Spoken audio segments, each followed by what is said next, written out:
When did you have to look after an absolute demon child?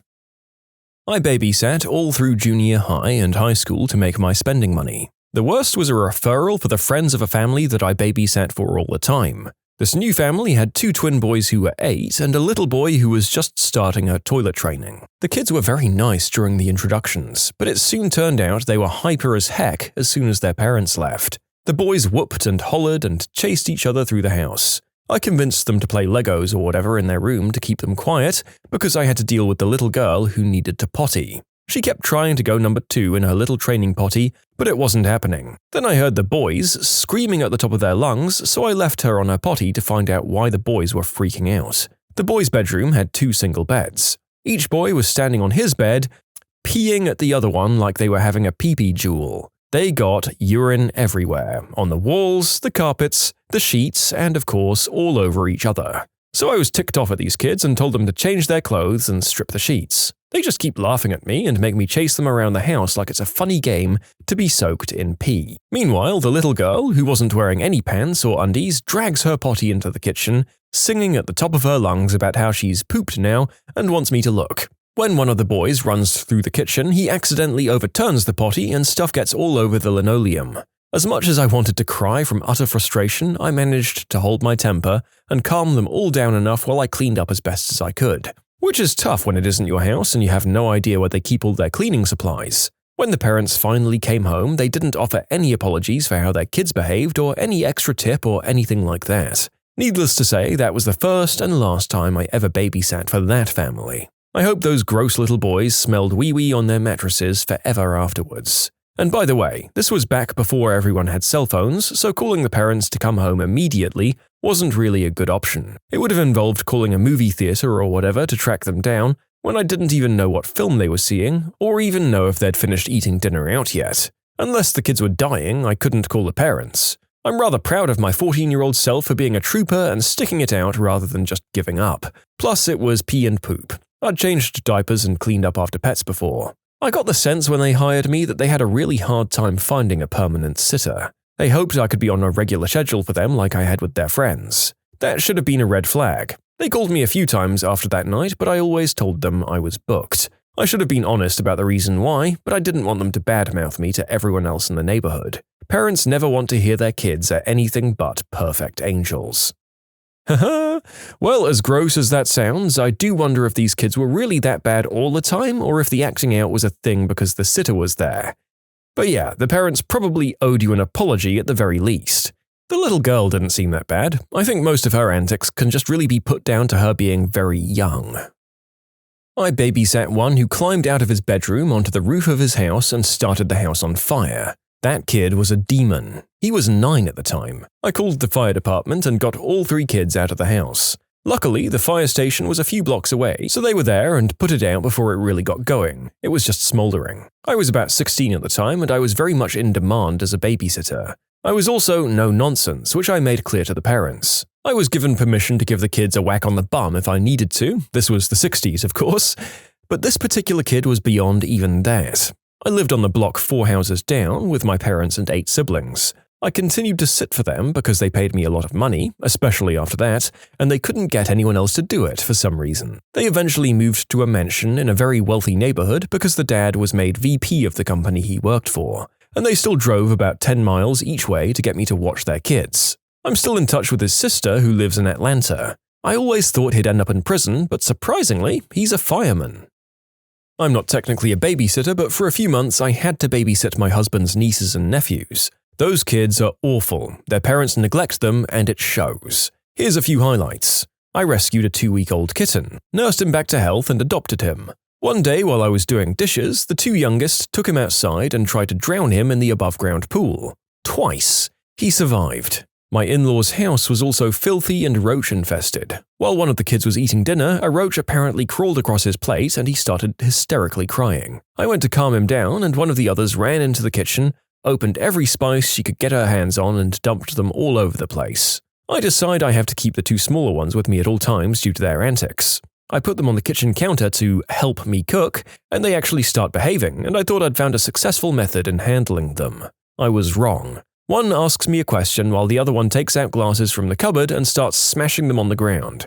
I go to stop her, and then the other one starts smashing plates. The two oldest were sisters, and they hated each other. They got into a fight over the TV, it could have been the Xbox, I can't remember, and then the older one started chasing after the older sister, and eventually smashes the younger sister's fingers in the bathroom door. While that sister is crying, the older one is laughing maniacally the whole time. And that's just a few stories. There are others that make me so grateful to have moved away from all of them. I used to babysit the two boys of a family while their parents went out once every few weeks to get some alone time. I'd looked after them before, and they were usually well-behaved and listened very well. This family had a few cats, and they'd climb all sorts of odd places, such as in sinks, bookshelves, cupboards, stuff like that. Well, this one night, I guess they'd left the dryer door open, and when one of the kids went downstairs to get his ball hockey gear, I guess he closed the door on the cat and started the dryer. I was already outside waiting at this point, so I heard nothing about this until we came back inside and I noticed a dryer was on. I asked the kids why it was on and they said their mum was doing laundry. I knew for a fact it was turned off when after the parents left, so I went to investigate it and opened it to a completely burned and mangled cat that was essentially twisted like a pretzel. I told the parents what had happened and that their kid was a psychopath and needs help now because he's clearly not right in the head. Never babysat anyone's kids ever again. The parents were in shock. They didn't blame me or get mad, just shocked that one of their kids murdered their cat like that. It still makes me uncomfortable to think about him. Maybe this following story is why I'm scared to have little boys. I babysat for a few families on my street as a preteen. Word of mouth spread, and a family maybe 6 streets away asked me to watch 3 kids. 3 kids seemed like a lot for not knowing them, but they said they'd only be gone for a few hours. The parents leave, and the kids turn into demon spawn. 2 little boys and 1 youngest child girl. They tormented her until she was literally hiding and clinging to my legs and clothes. I turned on a movie and they were okay for like 1 minute. Then one boy gets up and pulls his pants down and literally just starts whittling in the middle of the living room. He was totally potty trained too, he was like 6. I freaked out and started to clean it up and sent the boy to his room. The other brother followed him, as they shared a room, and just sat in there with him. The girl snuck downstairs through all of this and unbeknownst to me, starts making an F5 grade mess. After I clean the pee, I go to get them out of the boy's room. Surprise, the door is closed. Oh, and apparently locked. The one boy is only like 3 and is crying because he can't open it and his brother won't let him out. The older boy is defiant and just screaming at me, "No, I'm not opening it. You're not my mom. I want my mummy." We had a standoff for a few minutes before I realized the girl was gone. Well, I wasn't getting the boys out, so I went to get the phone and called the parents while I tried to find the girl. She had pulled out all of her fricking toys and they were everywhere, and I couldn't find her because she was in like a pillow pile somewhere. I don't really have an ending to the story, but needless to say, I was pretty much in tears by the time they came home. One of them drove me back and kept apologizing and hoped that I'd still give them another chance. That didn't happen. Also, this was probably like 15 years ago now. I was maybe 14 tops at the time. I didn't have the mental capacity to know what to do or how to handle any of this. And yeah, I was paid maybe $5 to $7 an hour. It was awful and scarred me from babysitting for a while. What is it with the small boys in these stories and just letting their bladders loose the second their parents are gone? Like, I was obsessed with farts at that age, but I had no interest in covering the place I lived in with pee-pee. Just like the first story. At least these parents apologized. I am a full-time nanny and have been for the past 5 years, but in childcare for the past 12. I'm primarily a nanny of multiples ranging from twins to quadruplets. Now, with that being said, you'd think I'd run across a handful of demon children, which I have, but dear lord, it's the parents that are the demons on more than one occasion. The one in particular that comes to mind saying this, I started with a morning family that I found through care.com after my regular family shortened my hours to afternoons only. When I first interviewed, the mum was notably odd, very in touch with emotions, and very particular about food. She stated that she wanted me from 7 to 12, Monday through Friday, for her 5-year-old son and 3-year-old son while she either ran errands or worked from home. Not too weird too far, but then she asked me what my parenting style was. I told her that my style was whatever hers was. I'm perfectly fine altering my nannying style to fit each individual family's needs. She told me she was wanting the answer of what I was going to do when I was a parent, not in nannying. I told her my philosophy: be kind, be consistent, timeouts for bad behavior, stuff like that. She then told me hers. We don't tell our children no, we don't take their toys away, we don't do timeouts, and we don't spank. Okay, I agree with that last one at least. So to say the least, I was confused about how the heck they run their household. Pretty much, she believed that each child had this emotional backpack where they store their feelings, and they need to express them constantly. She also mentioned to me that both of her children sleep in her bed. All well and good, but here's how her children acted with it once I was hired. I asked the 3-year-old, still in diapers, to lay down so I could change him. He refused, so I gave him a warning that I was going to pick him up and lay him down to change him. He then ran off to his mother, screaming and crying. I told her why he was crying, and this is what she had said. "Did Brittany do something to upset you? You just go ahead and cry, I'll hold you." Then once he was done with his tantrum, she said, "I'm so proud of you for getting all of those big feelings out." No, your child threw a tantrum because he didn't want his butt changed. He doesn't need praise for that. The 5-year-old was very independent, very smart, and very OCD. At one point, his brother and I were coloring. Now, as normal 3-year-olds do, he was scribbling. His brother came in and started taunting his brother and telling him he was doing everything wrong. I told the older brother, "Your brother is trying to express his creativity. Let's encourage him rather than criticize him." The 5-year-old bursts into tears and runs to his mother, and he has the biggest wail about this, to which the mother responds basically the same way she did about the kid needing his nappy changed. The 5-year-old was mad at his mother one time because she told him to get dressed. He came up, hit her across the face while screaming, and she just let him. She kept praising him for getting his big feelings out. He's still hitting her, so she takes him to the shower, turns the water on both of them, fully clothed by the way, and tries to get him to calm down. So, besides those incidents, I can't get either child to do anything, especially with the mother around. After a few weeks, she introduced me to more rules and more expectations. She wanted me to have a schedule with them and wanted me to do some homeschooling. No big deal, I get it. But then anytime I told them it was for blah blah blah, she'd swoop in and say they could just play instead. Like the children just woke up that morning and I told them to brush their teeth. They said they wanted to play and the mum negotiated with them by asking them if that's what they thought they felt they needed to do. Like no matter what I or the mother said it was time to do, as long as the kid felt like he didn't need to do said thing, then he didn't need to do so. At one point, even, the mum and I took the kids to the library. I told her we needed to finish up soon because I needed to get going to my other job. We got to the car, and because the 5-year-old didn't feel like getting in the car, she let him stand outside for 25 minutes before he felt like getting in the car, resulting in me being late for my next job. She was also really strange with food too. She was one of those people who legitimately treated organic food as a religion. These were her own words, by the way. She had a number system for food, 1 to 5. The only thing listed as number 1, as in completely healthy, was a vitamin called chwanprash. Even fruits and vegetables were labeled as 2. Salads and healthy food? 3. Bread? 4. And anything sweet was number 5. The thing is, she classified anything that wasn't 1 or 2 to be unhealthy. So these children thought a simple salad or anything normal was bad for them, so they wouldn't eat it. And anytime they did have any sweets, they'd go frickin' nuts over wanting more because she deprived them of everything. They'd have full-day tantrums because of it.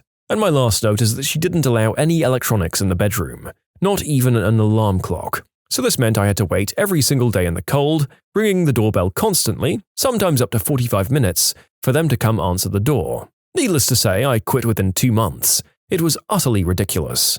At the end of it, she asked me to review her family and children. She asked me the pros and cons. She was very shocked to hear that the only pro I listed was that the children had a very good vocabulary. In short, despite nannying for many years, it's the parents that are always more demonic than the children.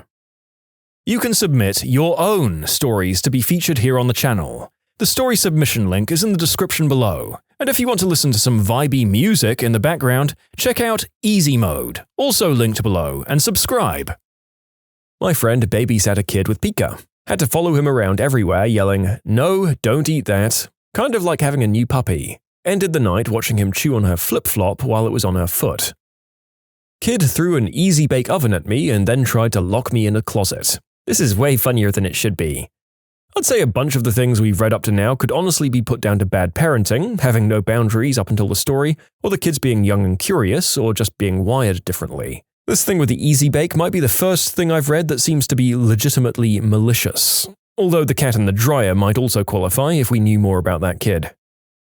Not so much a nightmare, but it was an odd night. I was in my senior year of college and picked up an occasional babysitting gig from care.com. The family is well-to-do, awesome people in a hella good part of town, and the kids are between 8 and 12, so really I'm just there to make sure no one burns the nice house to the ground.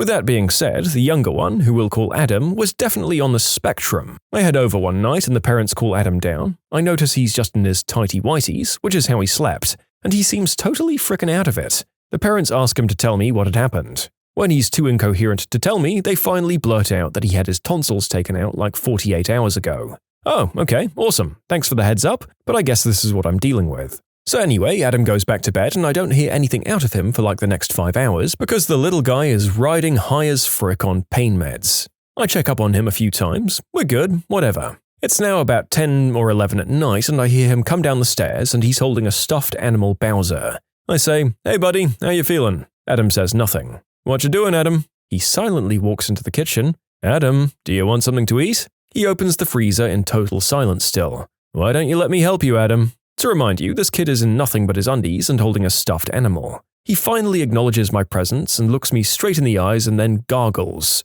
"Bowser hungry." It still cracks me up thinking about it. In short, the kid is high as a kite, gets the munchies but can't communicate very well due to pain meds and recently removed tonsils.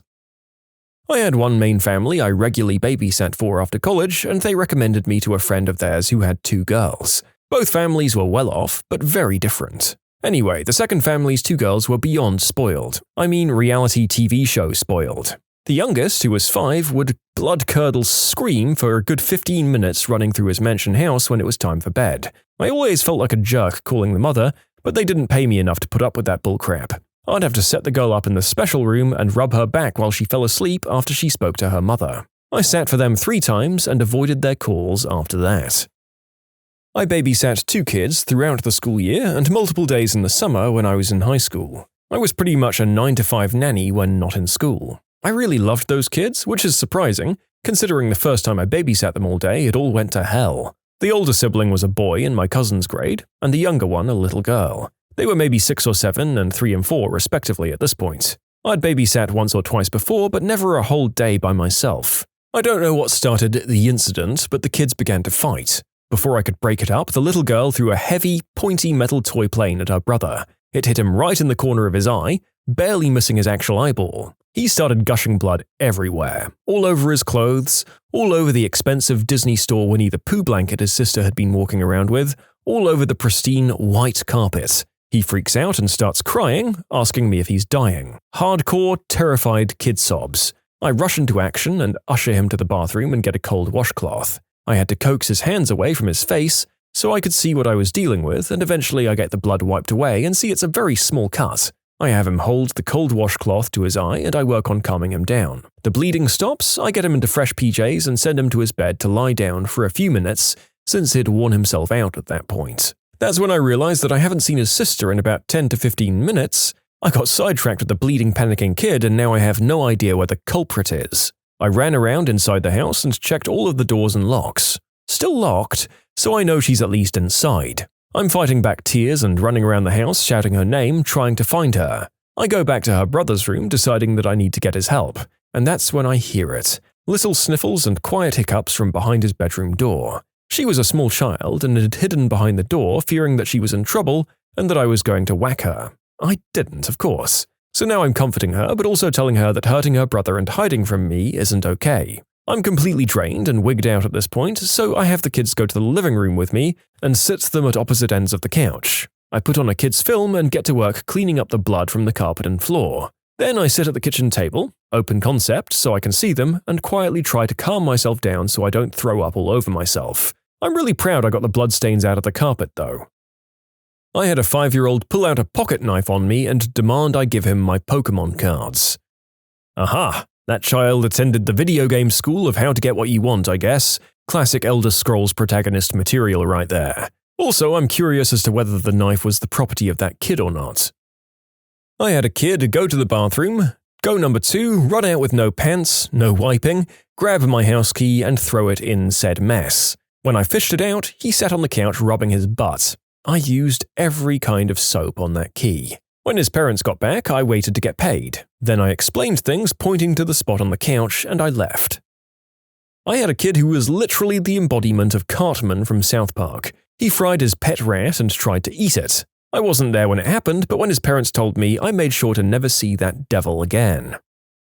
I was 14 years old and my mum's friend calls with an emergency. Her normal babysitter backed out on her last minute, so she asked if I could sit her 8-year-old son, who's quite far along the spectrum, for a few hours. Sure, I say, why not? So I get to the house and the kid wants to watch some cartoons. So we watch cartoons. Then he gets bored and wants to play hide and seek. I tell him to go hide and I'll come look for him soon. I continue to watch cartoons for 10 more minutes before I realize I should probably be looking for him.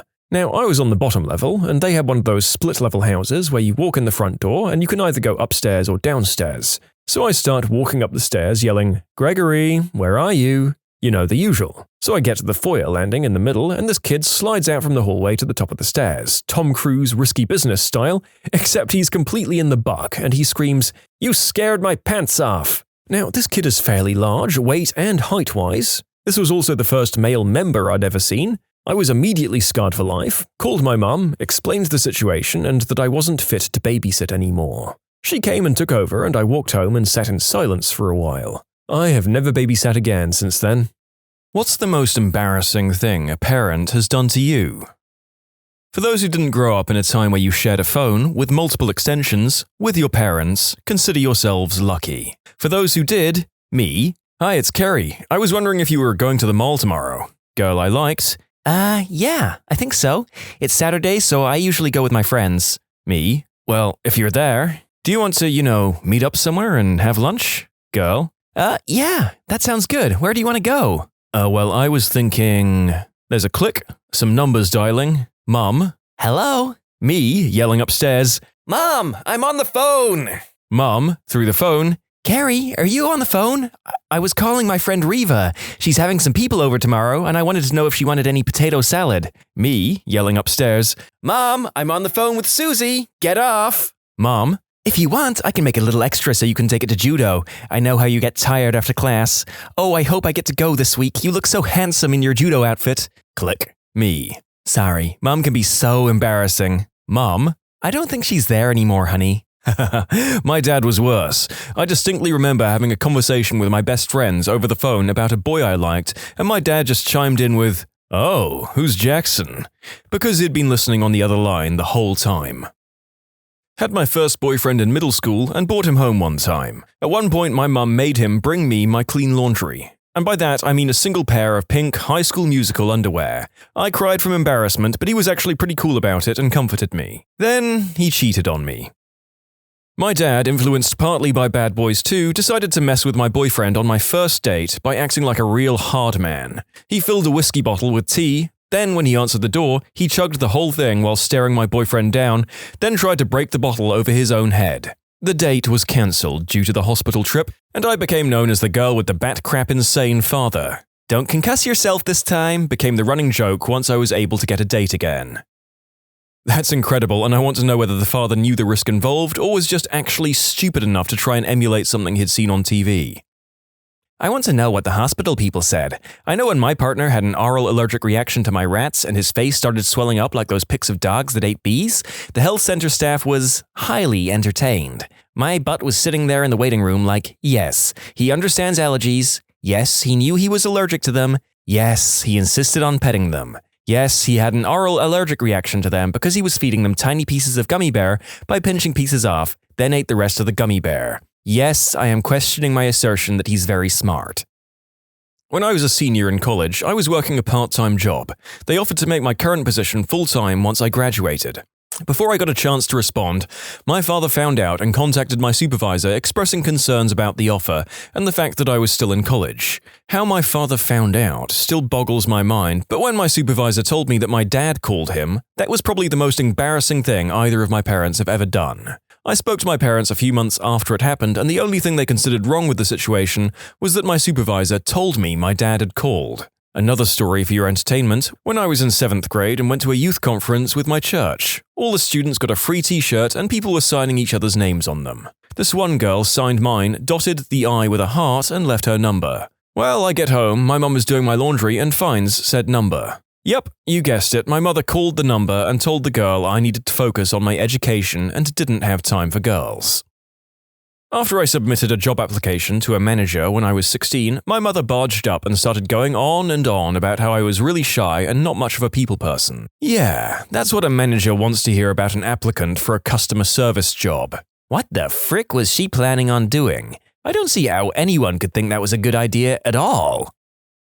When I was 8, yes, 8 years old, I was obsessed with the new Charlie's Angels movies with Cameron Diaz, Lucy Liu, and Drew Barrymore. There's a scene in the movie where Drew is dressed in a patriotic jumpsuit at the NASCAR racetrack, and I really wanted to have that outfit for my Halloween costume. My mum is a costumer, and God bless her, made my costume from scratch to resemble Drew's jumpsuit. Well, as you can imagine, an 8-year-old girl does not have the cleavage to fill that jumpsuit out, so my mother decided to add a massive fake chest to this costume. I was mortified, and for some reason she could not take them out. So for Halloween that year, I had my arms crossed all of trick-or-treating. I still look back at the pictures from that year with deep anxiety.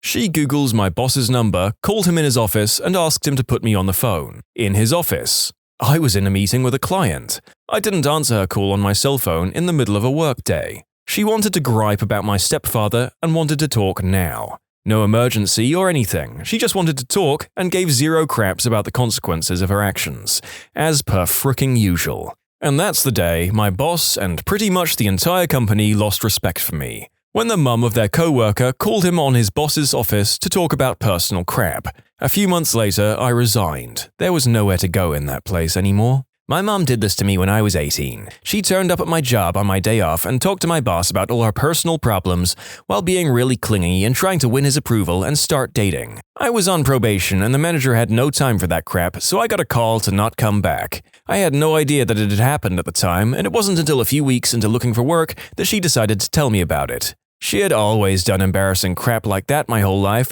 but that's when I realized she would mess up my chances at my livelihood and a decent career. So I never let her find out where I worked ever again. Not the name or anything that could be used to track it down. I wouldn't even tell my relatives specifics if I thought they might let it slip to her. I also didn't live with her, so she couldn't read my mail or pay stubs either. Is anyone else getting baffled at apparently how common it is for mums to completely ruin their children's ability to obtain and keep jobs? I can't believe that any of these people lacked the social intelligence to work out that it could only go negatively.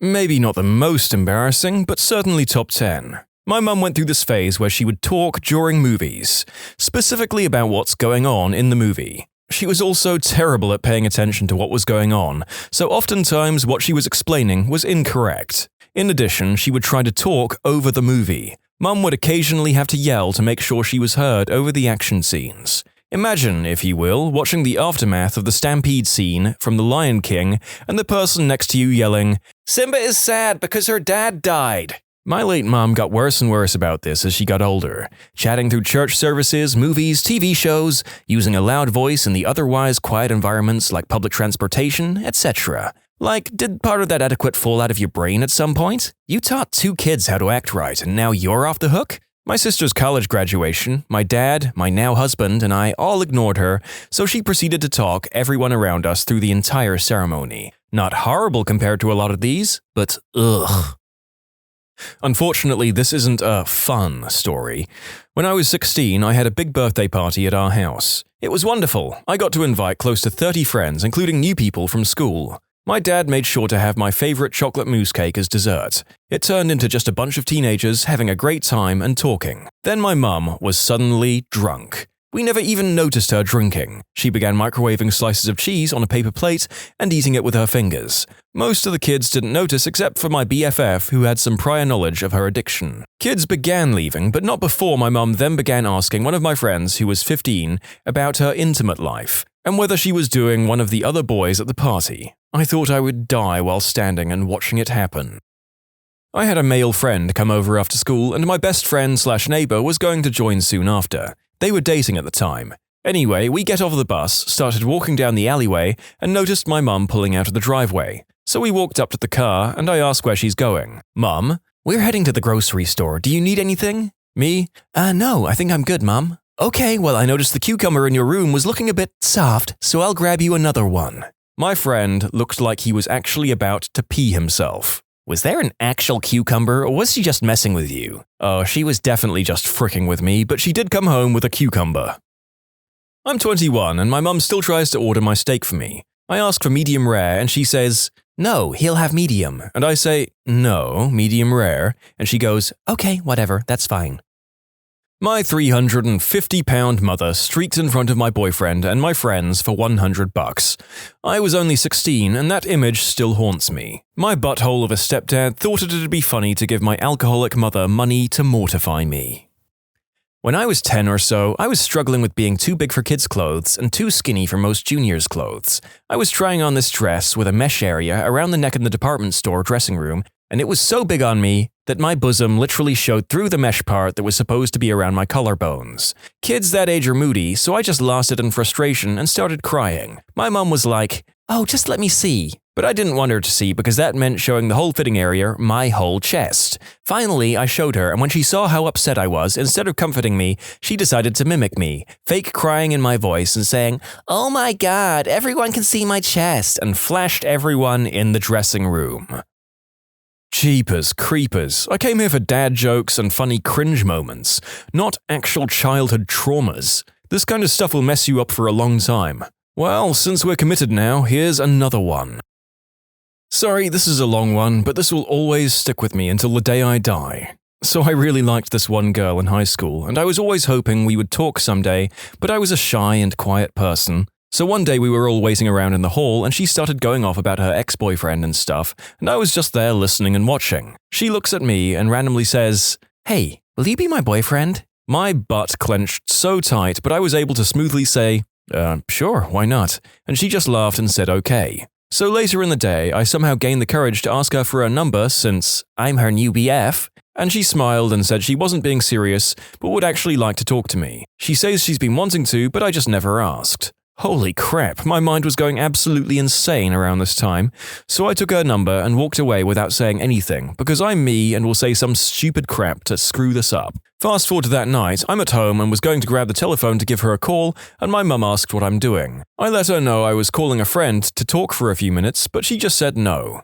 Didn't give me a reason, just said no and took the phone back. Now, my mum was going through bad menopause at the time, so she was really mean, unstable, and emotional person for most of my teenage years. Anyway, I asked her about it and she said, I'm not allowed to talk on the phone, but I wasn't in trouble, just wasn't allowed on it. So I did what any teenager does and waited until she fell asleep to go get the phone. So I give her a call and she says she's happy to hear from me and that we can finally talk without our friends bothering us. We talk about the teachers, friends, our schedules, and her general life, etc. I'm really just agreeing and laughing at this point because I'm in utter shock that I'm actually speaking with her. Well, I'm guessing my voice or laughter carried over to my mum's room, and she bursts through the door so hard that I jump and drop the phone. Loud as any person can be, "Why the frick are you on the phone? I told your stupid butt you can't use the phone! Why are you on the fricking phone?"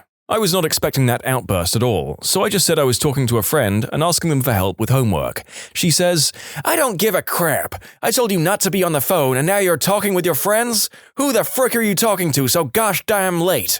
For some dumb reason, I gave her the girl's name and not like another male friend's. She was pretty much turning red at this point. "You don't listen to me and now you're on the phone with some B-word? I don't want no B-word calling our house. Hang up right now and tell that B-word don't ever call here again." She slams the door shut, and I look down to see that the phone is still connected. My heart dropped. She had heard the whole fricking thing. So I pick up the phone and sheepishly say, "Hello?" She only said, "Wow, that was, okay, see you later," and hung up. The next morning she avoided me like the plague. She never talked to me again after that, and we never spoke on the phone again. A part of my soul died that night, and I don't think it will ever be fully restored. Mine bought me a diary encouraging me to write in it. Later stole said diary, broke the lock off, forged a bunch of made-up crushes in there, and then read it aloud at the dinner table to humiliate me. My mother was not very kind. My parents, Southeast Asian, told one of my best friends, who's a girl and Caucasian, behind my back that if she was the same ethnicity as them, they would ask me to marry her. I'm sure they thought this would be very flattering. I found out later, and to this day, over a decade later, it still makes me cringe big time. A lot of people here are asking me if my parents are racist. They're not. This is a cultural thing. I've been married to my Caucasian wife for many years, and they love her. It was my 16th birthday, and my family went to a fancy Italian restaurant. The staff came over to sing happy birthday to me, and my dad started singing along loudly in a bad Italian opera kind of accent. We're not Italian. The staff was so stunned and they just stopped singing. The other customers around us laughed and applauded and the staff just walked away. I was mortified. When I was young, we had a pajama day at school, but I always just wore my boxers to sleep. Well, obviously, a kid can't show up to school in just underwear, but I was a little too dumb to understand that. Why my mum allowed me to go and even drove me there, I have no idea. It was the most embarrassing day of my life, and the school had to call my mum to come pick me up halfway through the day. I was in elementary school, but I can't remember if it was first or second grade. And the school didn't notice or care until halfway because I was eating lunch in the cafeteria and kids were staring at me. Some adult must have noticed them. I wore C-cup bras when I was 11 years old. My mum loved to loudly talk about them to anyone who would listen. Yeah, she's only 11. You wouldn't think it from the way she's filled out up top. Then I'd start crying from the humiliation and she'd tell me to lighten up. Seriously, half of these deserve a place in a video I did the other week. What's something harmless your parents did to you as a kid that really screwed you up as an adult? Some of these are equally as traumatizing. Telling everybody at Thanksgiving dinner at her boyfriend's house about my tween bout with anorexia. I didn't want to be there in the first place, and she just kept going on and on about how I had carrots for dinner for a year until I had to shout at her to stop. To her credit, she was immediately embarrassed when she realized what she was doing, and she apologized profusely. I was 13 and waiting for a ride with my sister and parents at Dollywood. Across the way, two very pretty girls about my age were smiling at me. I smiled back and acted all cool because I was a skater boy with skater hair, and my Vision's streetwear and some shirt with a skull on it or something. It was working too. The girls whispered to each other and giggled, and one even waved at me. Then my mum reached her damn hand to my face and popped a pimple right there in public. The girls were aghast, I was humiliated, and I have never forgiven her. Oh, I have a Dollywood story too. We were with a church group and my parents were along with us because they wanted to extend our family vacation in the area. My dad was walking around with us and I'd wanted to ride a ride. I couldn't find him after the ride, so I headed up to the front of the organized meeting place like we'd been told. My parents and most of the church group were there. My mom starts yelling at me for running off and spanks me in front of everyone. I was 13.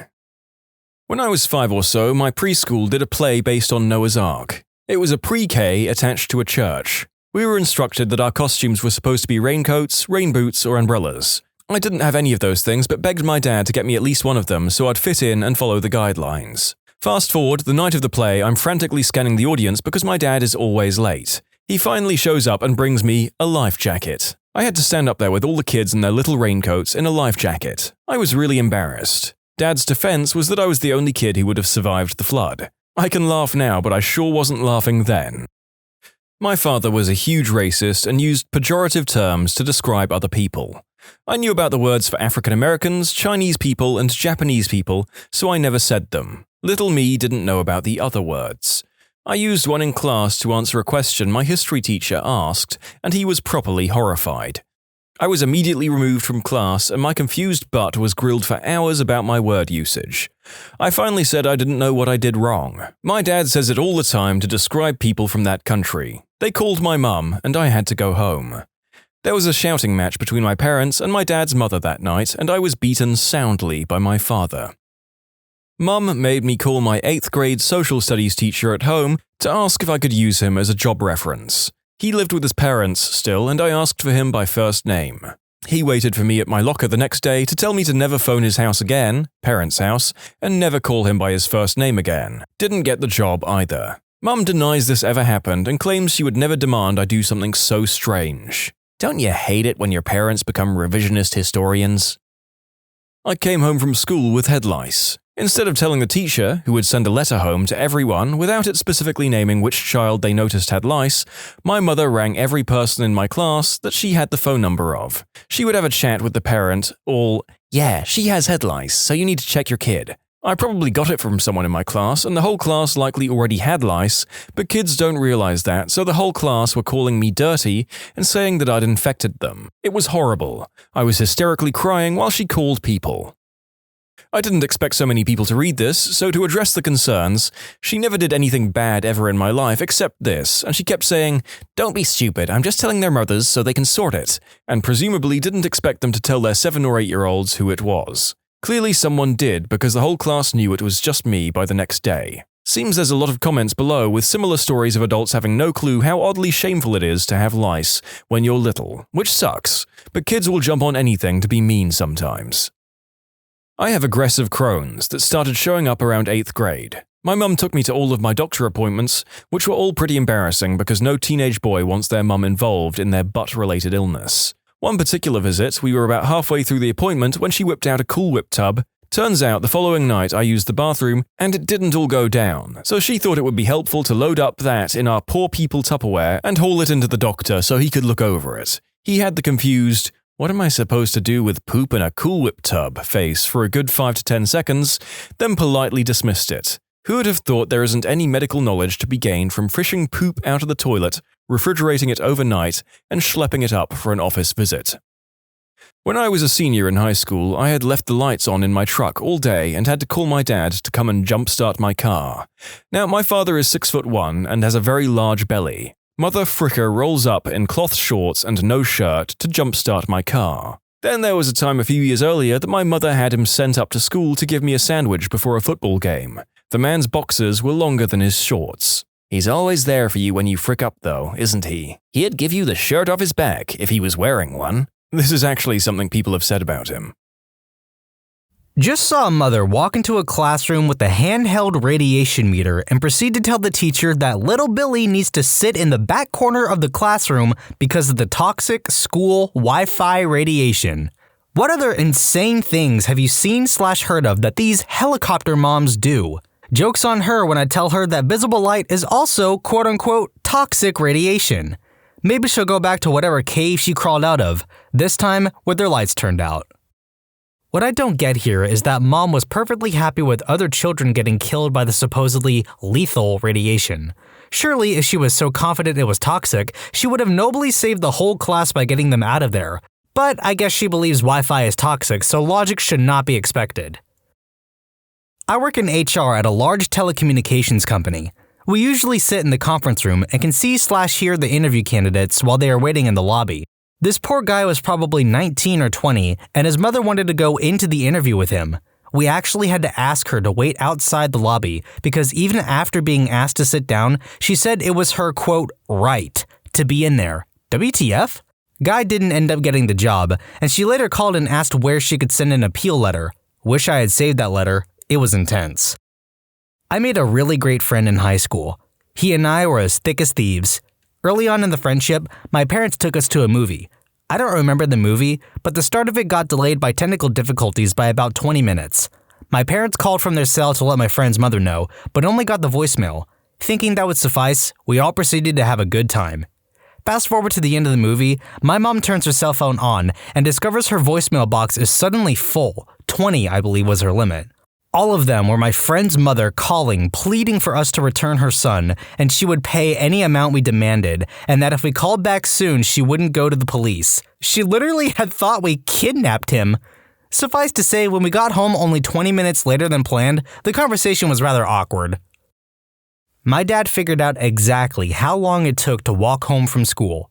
As in, literally walked it himself, and then gave me exactly that long to get home every day.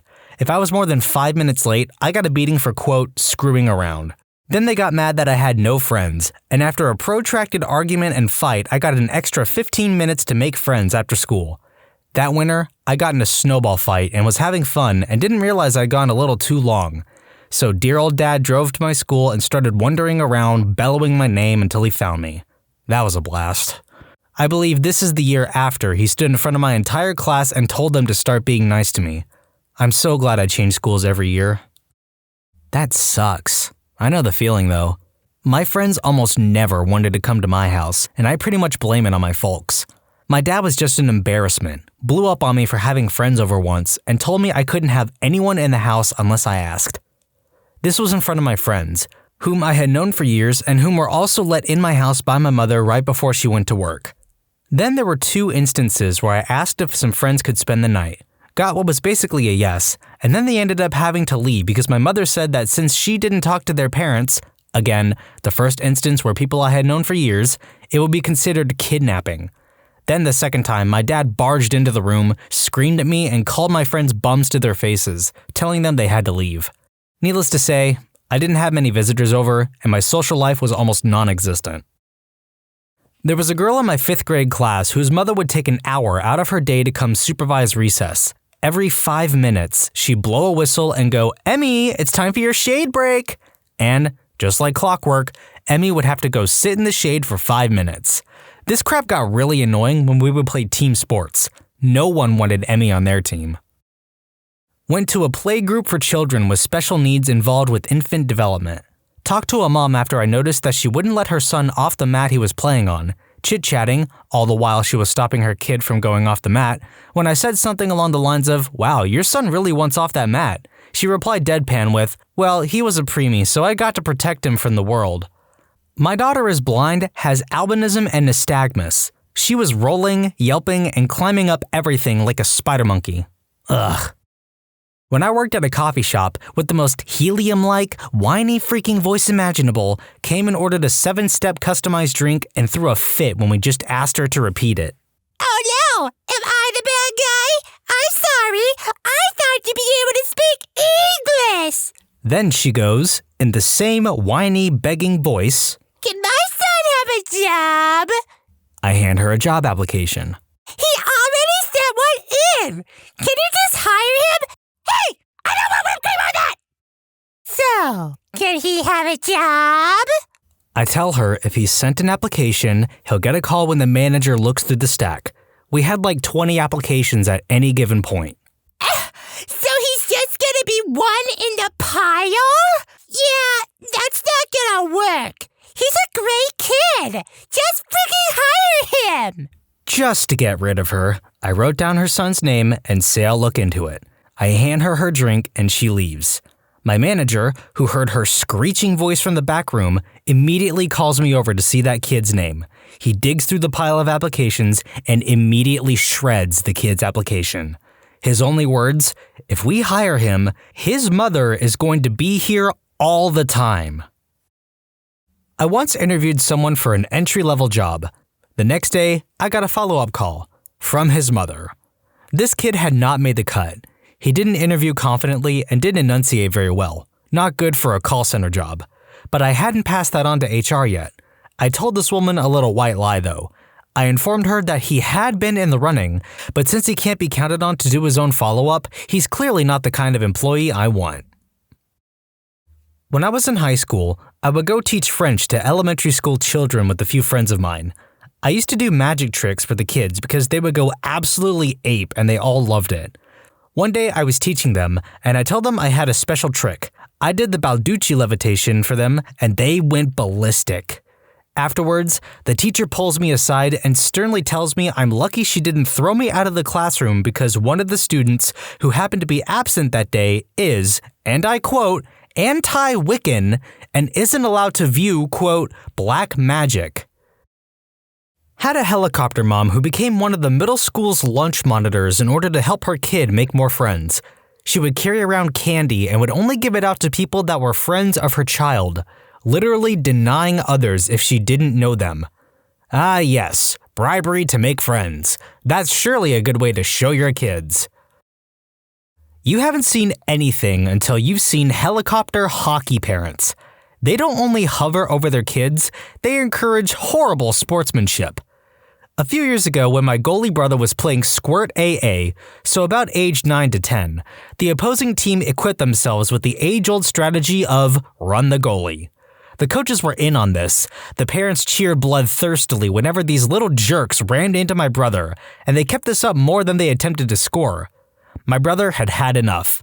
Poor kid snapped and walloped the next boy who skidded into his crease, the net area, which was totally justifiable by that point. This redneck-looking woman and her husband immediately got up, started screeching about their poor precious Joey, and get that goalie out of there, ref. Eventually, their whole cheering system was on their feet and yelling out obscene stuff about taking my brother out, to 10-year-olds. They all got escorted out by security. You cannot make this crap up. I have a cousin who lives in northern Michigan where youth hockey is a very big deal. My cousin was voted president of the league one year, and his first priority was to get the parents to only encourage good sportsmanship and friendly competition. He sent out over a dozen letters before the season even started to the parents of players throughout the league, stating that any parents seen shouting profanity, encouraging violence, or cheating, etc., would be permanently banned from all future games. The first round of the season starts, and it was a disaster. Parents were worse than usual, and several people were arrested at different games for fighting in the stands. Needless to say, the letters hadn't worked. So, my cousin decides to hold a meeting for players and coaches only to discuss the problem. After having the police forcibly vacate a few parents who didn't agree with the quote, players and coaches only aspect of the meeting, he asked the players what they wanted to do. Most of the players actually said they didn't want their parents to come to games. Most of them weren't trying to go pro. They just enjoyed playing hockey and their parents were ruining it for them. So, they took a vote at the meeting and my cousin sent out one last letter that simply said parents/step-parents/foster parents/legal guardians, etc. were no longer allowed at official league games. If a parent was spotted, that team would forfeit the game. If they came a second time, that team forfeit the season. My cousin got some death threats, but nothing ever came of it. We decided to teach the Hunger Games in English last year. I had a few parents raise concerns because they had heard a few rumors, but it was nothing a quick conference and a little reassuring couldn't fix. Until Mrs. Bickerstaff happened. Now, Mrs. Bickerstaff had an inflated sense of self-importance to begin with. A housewife who, with complete seriousness, signs her emails Mrs. Nolanda Charlene Bickerstaff Esquire type of self-important. She not only pitched the biggest of fits about not allowing her son to read it, we offered an alternative to kids whose parents put their foot down and said no, but embarked on a 6-month campaign to get the school shut down unless we pulled the book from curriculum for everyone. She disenrolled her son, threatened to sue us for the cost of sending him to an expensive private school, and called every parent in the school to try to get them to do the same. When she didn't have any success with that, she went to the local news and told them what was going on. What resulted was a flattering news story that reported our high test scores and innovative approach to learning. We're a charter school. I should mention that she didn't read the book. Alrighty, I have a few. I worked at Whole Foods, and that is ground zero for lunatic parents. Number 1. There was the, quote, nutritionist and her mom that didn't want anything scanned because of the, quote, radiation. Number 2. One lady was going on and on about how her son was corn-free, egg-free, dairy-free, and soy-free because that's what her chiropractor told her to do. I wanted to apologize to that kid so bad. Number 3. When I worked at a cooking store, like Williams-Sonoma, I had a lady come in with her tween-age kids trying to find glass baking dishes because, quote, metal is bad for you. I suggested silicone, and she said that was worse. So I suggested parchment paper, but she already used that. I had a hard time holding back the massive smile when I told her that parchment has silicone in it. Every time she would go off on something, her kids would just roll their eyes. Didn't see it personally, but a few years ago there was an article in my local newspaper about a mother cleaning the vegetables she was cooking for her family in bleach. Didn't realize she was doing anything wrong until one of her children nearly died. I was not allowed to walk to school by myself even though it was literally 1 block away from my house because my mom said I would get forced upon. I was in junior high. I was never allowed to be unattended and was not allowed to go to friends' houses because my parents did not trust other parents. This extended all the way through high school until I started, quote, acting out and they sent me to a lockdown mental health treatment facility. My childhood was painfully lonely, to say the least. I was volunteering for this thing 2 years ago where we helped freshmen haul their stuff, mostly tampons and televisions, into the dorms. One mom came at the end of the day and flipped her lid because her daughter's roommates already divided up the space, she was last to get there, and, oh yes, because her daughter didn't get the dorm with the swimming pool. Yes, her daughter had to change dorms because it was too dang hard to walk to the 2 buildings in a 50-foot radius to use the swimming pool. Her daughter was really chill though. Let's hope she stays that way.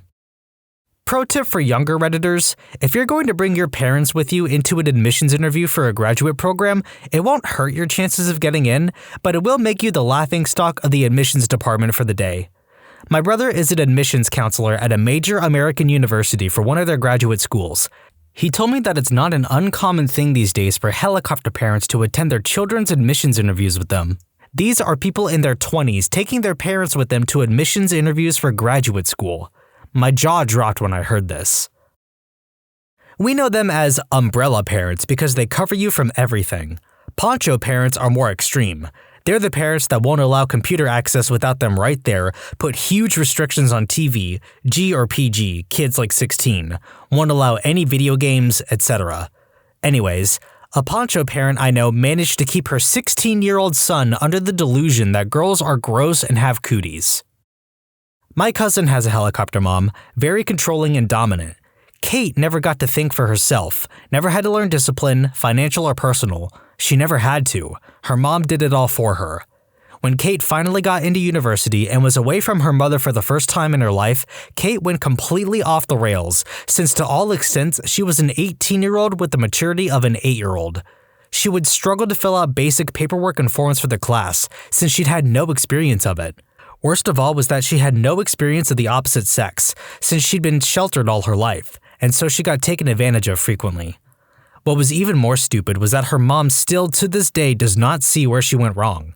She can't realize or admit that she weakened her child by removing life opportunities that strengthen a personality. In high school, I was friends with this girl we'll call Judy. Judy's mom was really strict/overprotective, and she could never go anywhere with us. And when she did, she'd inevitably end up grounded. She could never hang out, and she wasn't allowed to have friends over very often. Once when I was at her house, she got grounded for yelling at the dog. This led to a rebellion where Judy just stopped doing anything her mom told her. She started drinking heavily whenever she could, and she also smoked weed and did whatever pills or drugs people had. She always had to babysit her if she came out with us. This went on for a few months, and she met this guy. We'll call him Tom. He was about 25, and the kind of dude that's every parent's worst fear. Judy came from a good upper-middle-class family. Her dad was a dentist, that sort of thing. Tom was a 25-year-old burnout, and he was on house arrest when Judy met him. It was love at first sight for her, even though we all tried to talk her out of it. She started hanging out at Tom's house anytime she could. She'd skip school to go over there, sneak out of the house at night, that sort of thing. Well, it's no surprise what happened next. Judy got pregnant. She was 8 months along at our high school graduation and married Tom and had the baby shortly thereafter. Moral of the story, don't be a ridiculously strict parent because your child will rebel and bad things will happen. P.S. The same exact thing happened to Judy's sisters when they got older. Sad stuff. Edited to update. Judy and Tom stayed married for 10 plus years. I don't keep up with her, but from what I've heard, she went on to become a hairdresser. Tom stayed out of trouble and the kid turned out okay. He'll be 20 now. Dang, that makes me feel kinda old. I had a friend, Christina, whose mom was like that but more crazy. She had divorced parents who split custody pretty evenly. When she was with her dad, things were good, but when she was with her mother, if her mother ever saw her talking to a boy, even a male cashier at a store, she was grounded. She wasn't allowed to have friends over, and she wasn't allowed to go out anywhere besides school without her mom.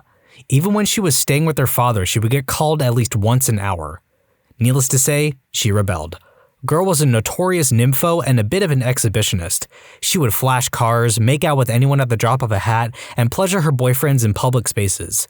I refused to go to a movie theater with her because of how she would defile the place.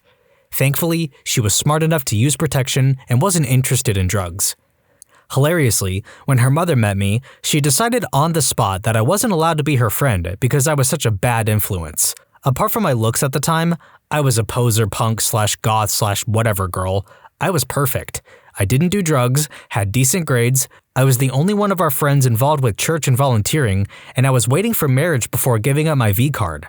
This woman met me at a school event, and because I was wearing a hoodie during the summer, she accused me of being a cutter and drug dealer in front of my own mother, and then proceeded to shame my mother for allowing me to have a boyfriend.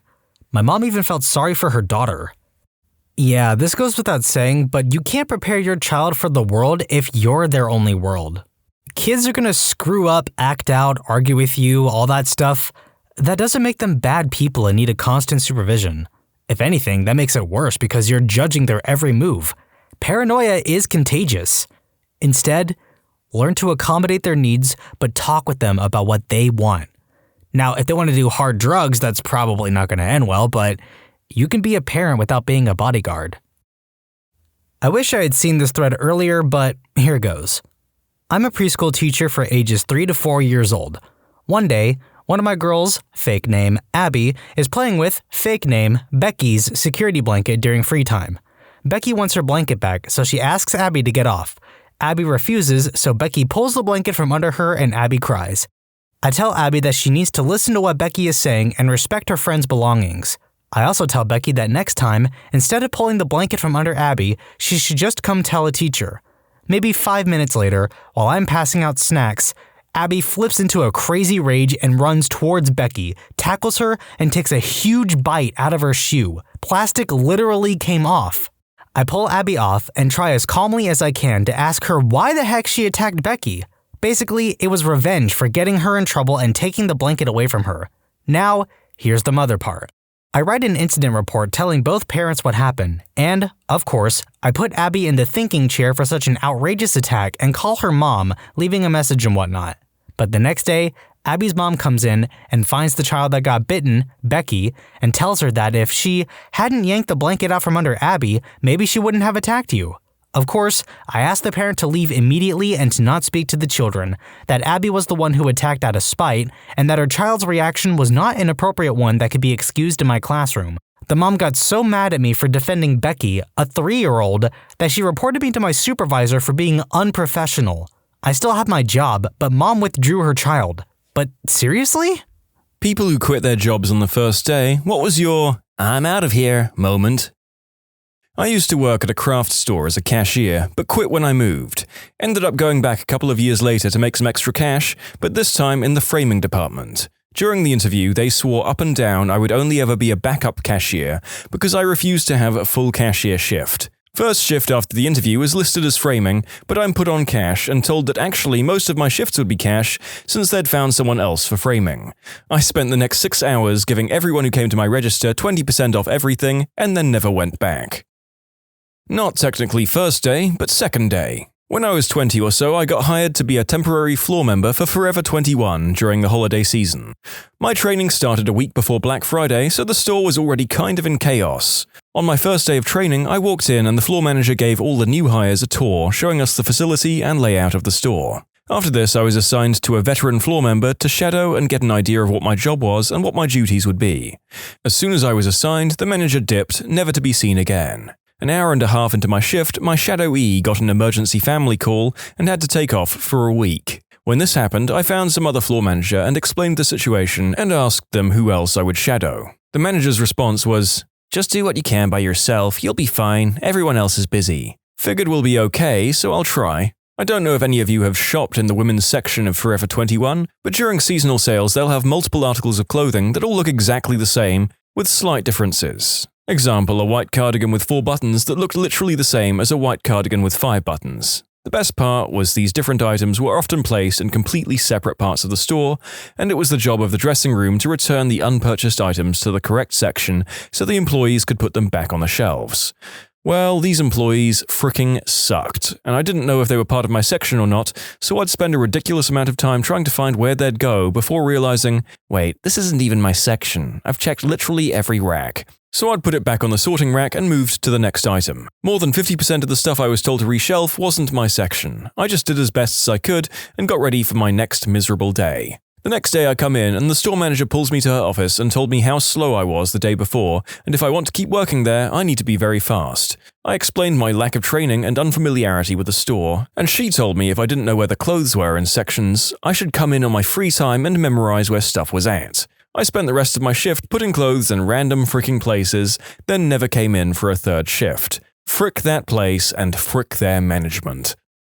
Nothing as satisfying as hearing a person do what we've all wanted to do at times, flipping off the manager for their unreasonable bullcrap and leaving.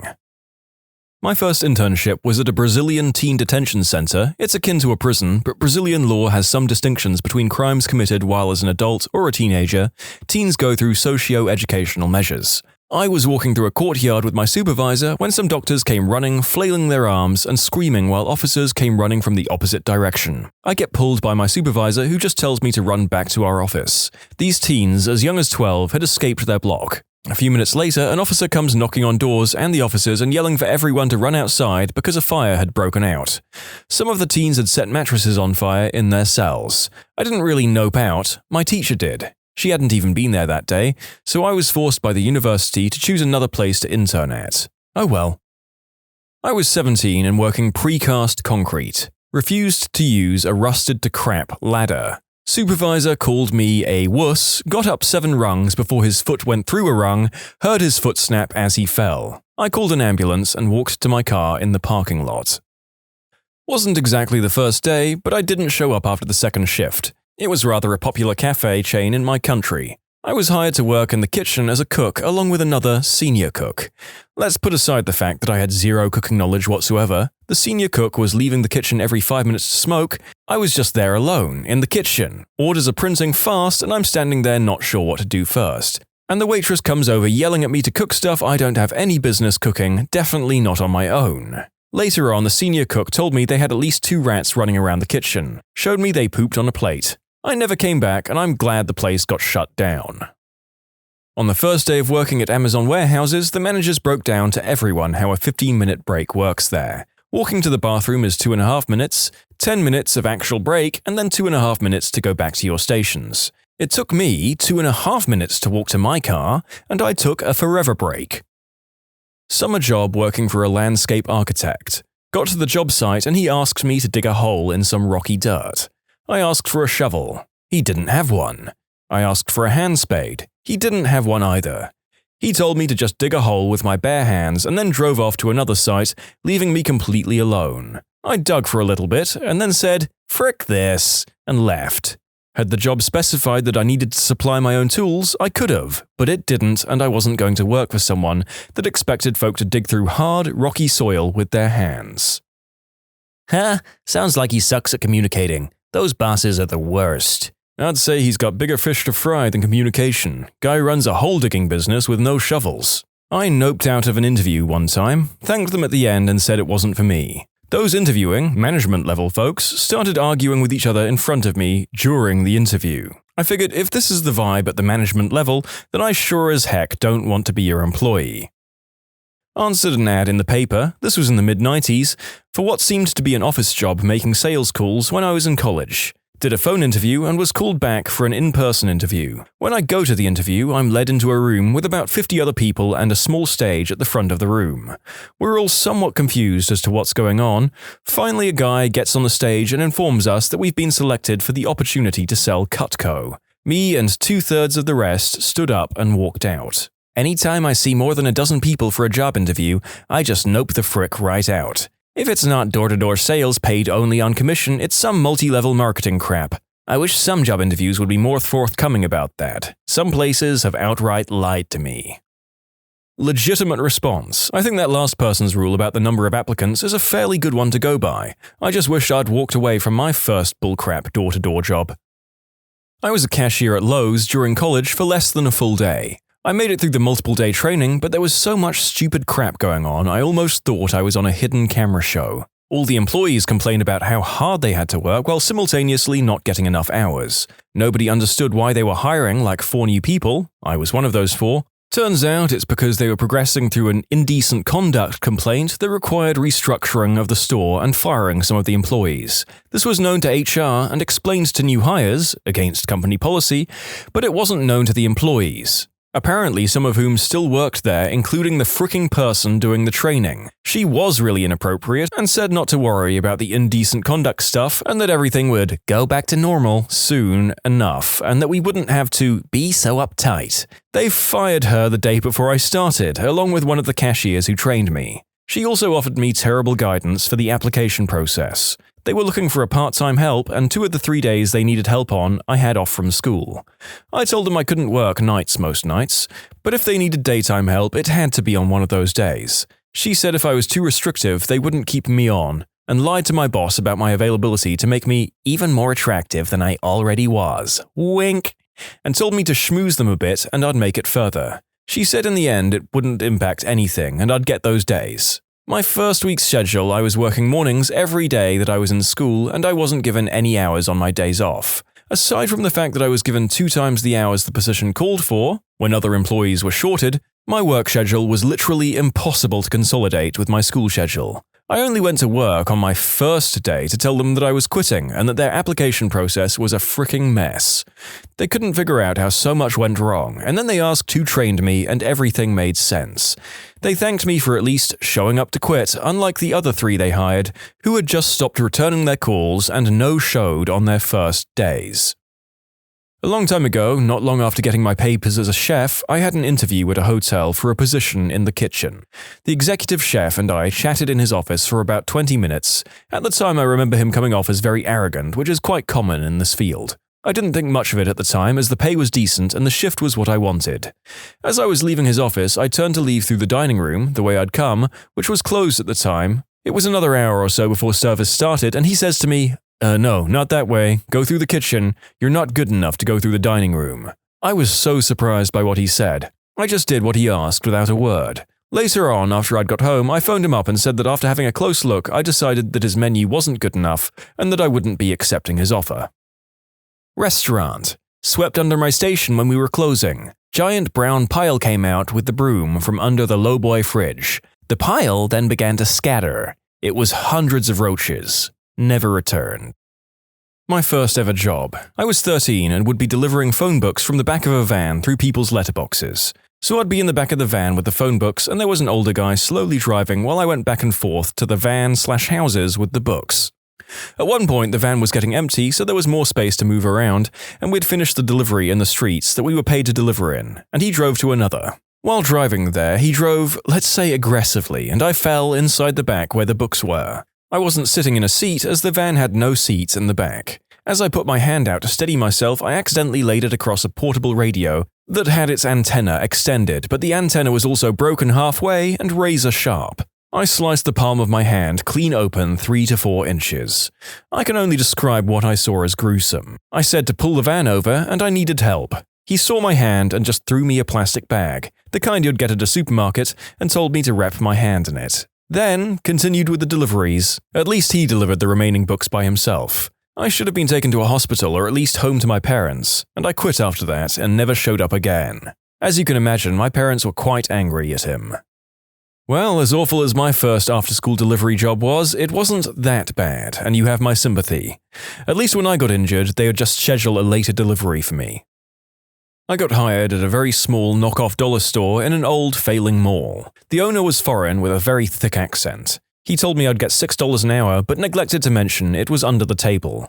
I spent about an hour stocking the very overly cluttered shelves before I was told to get more chips out of the back storage area. I walk back there and there's about a dozen men sitting on boxes all crammed into a small back room. I asked where the chips were and these guys all glared at me. They started speaking in another language and rapidly motioned towards me. Then one guy got up and asked what I needed. I told him I was supposed to get a box of chips, and he got a box out of the pile and handed it to me. The entire time, these guys are all staring at me. Everything back there looked shady as all hell, and it was very uncomfortable. A while later, I had to use the restroom, which was also in the back. These guys all just wordlessly glared at me while I went into the woman's restroom. While I was in the restroom, someone tried to open the door. I was the only woman there. The owner told me he wanted me to come back that night late in the evening well after the mall closed. I didn't show up. I came in the next morning and lied about why I couldn't work there. He still gave me the few bucks from what little time I did work. I don't know what in the heck that guy had going on there, and I didn't want to find out.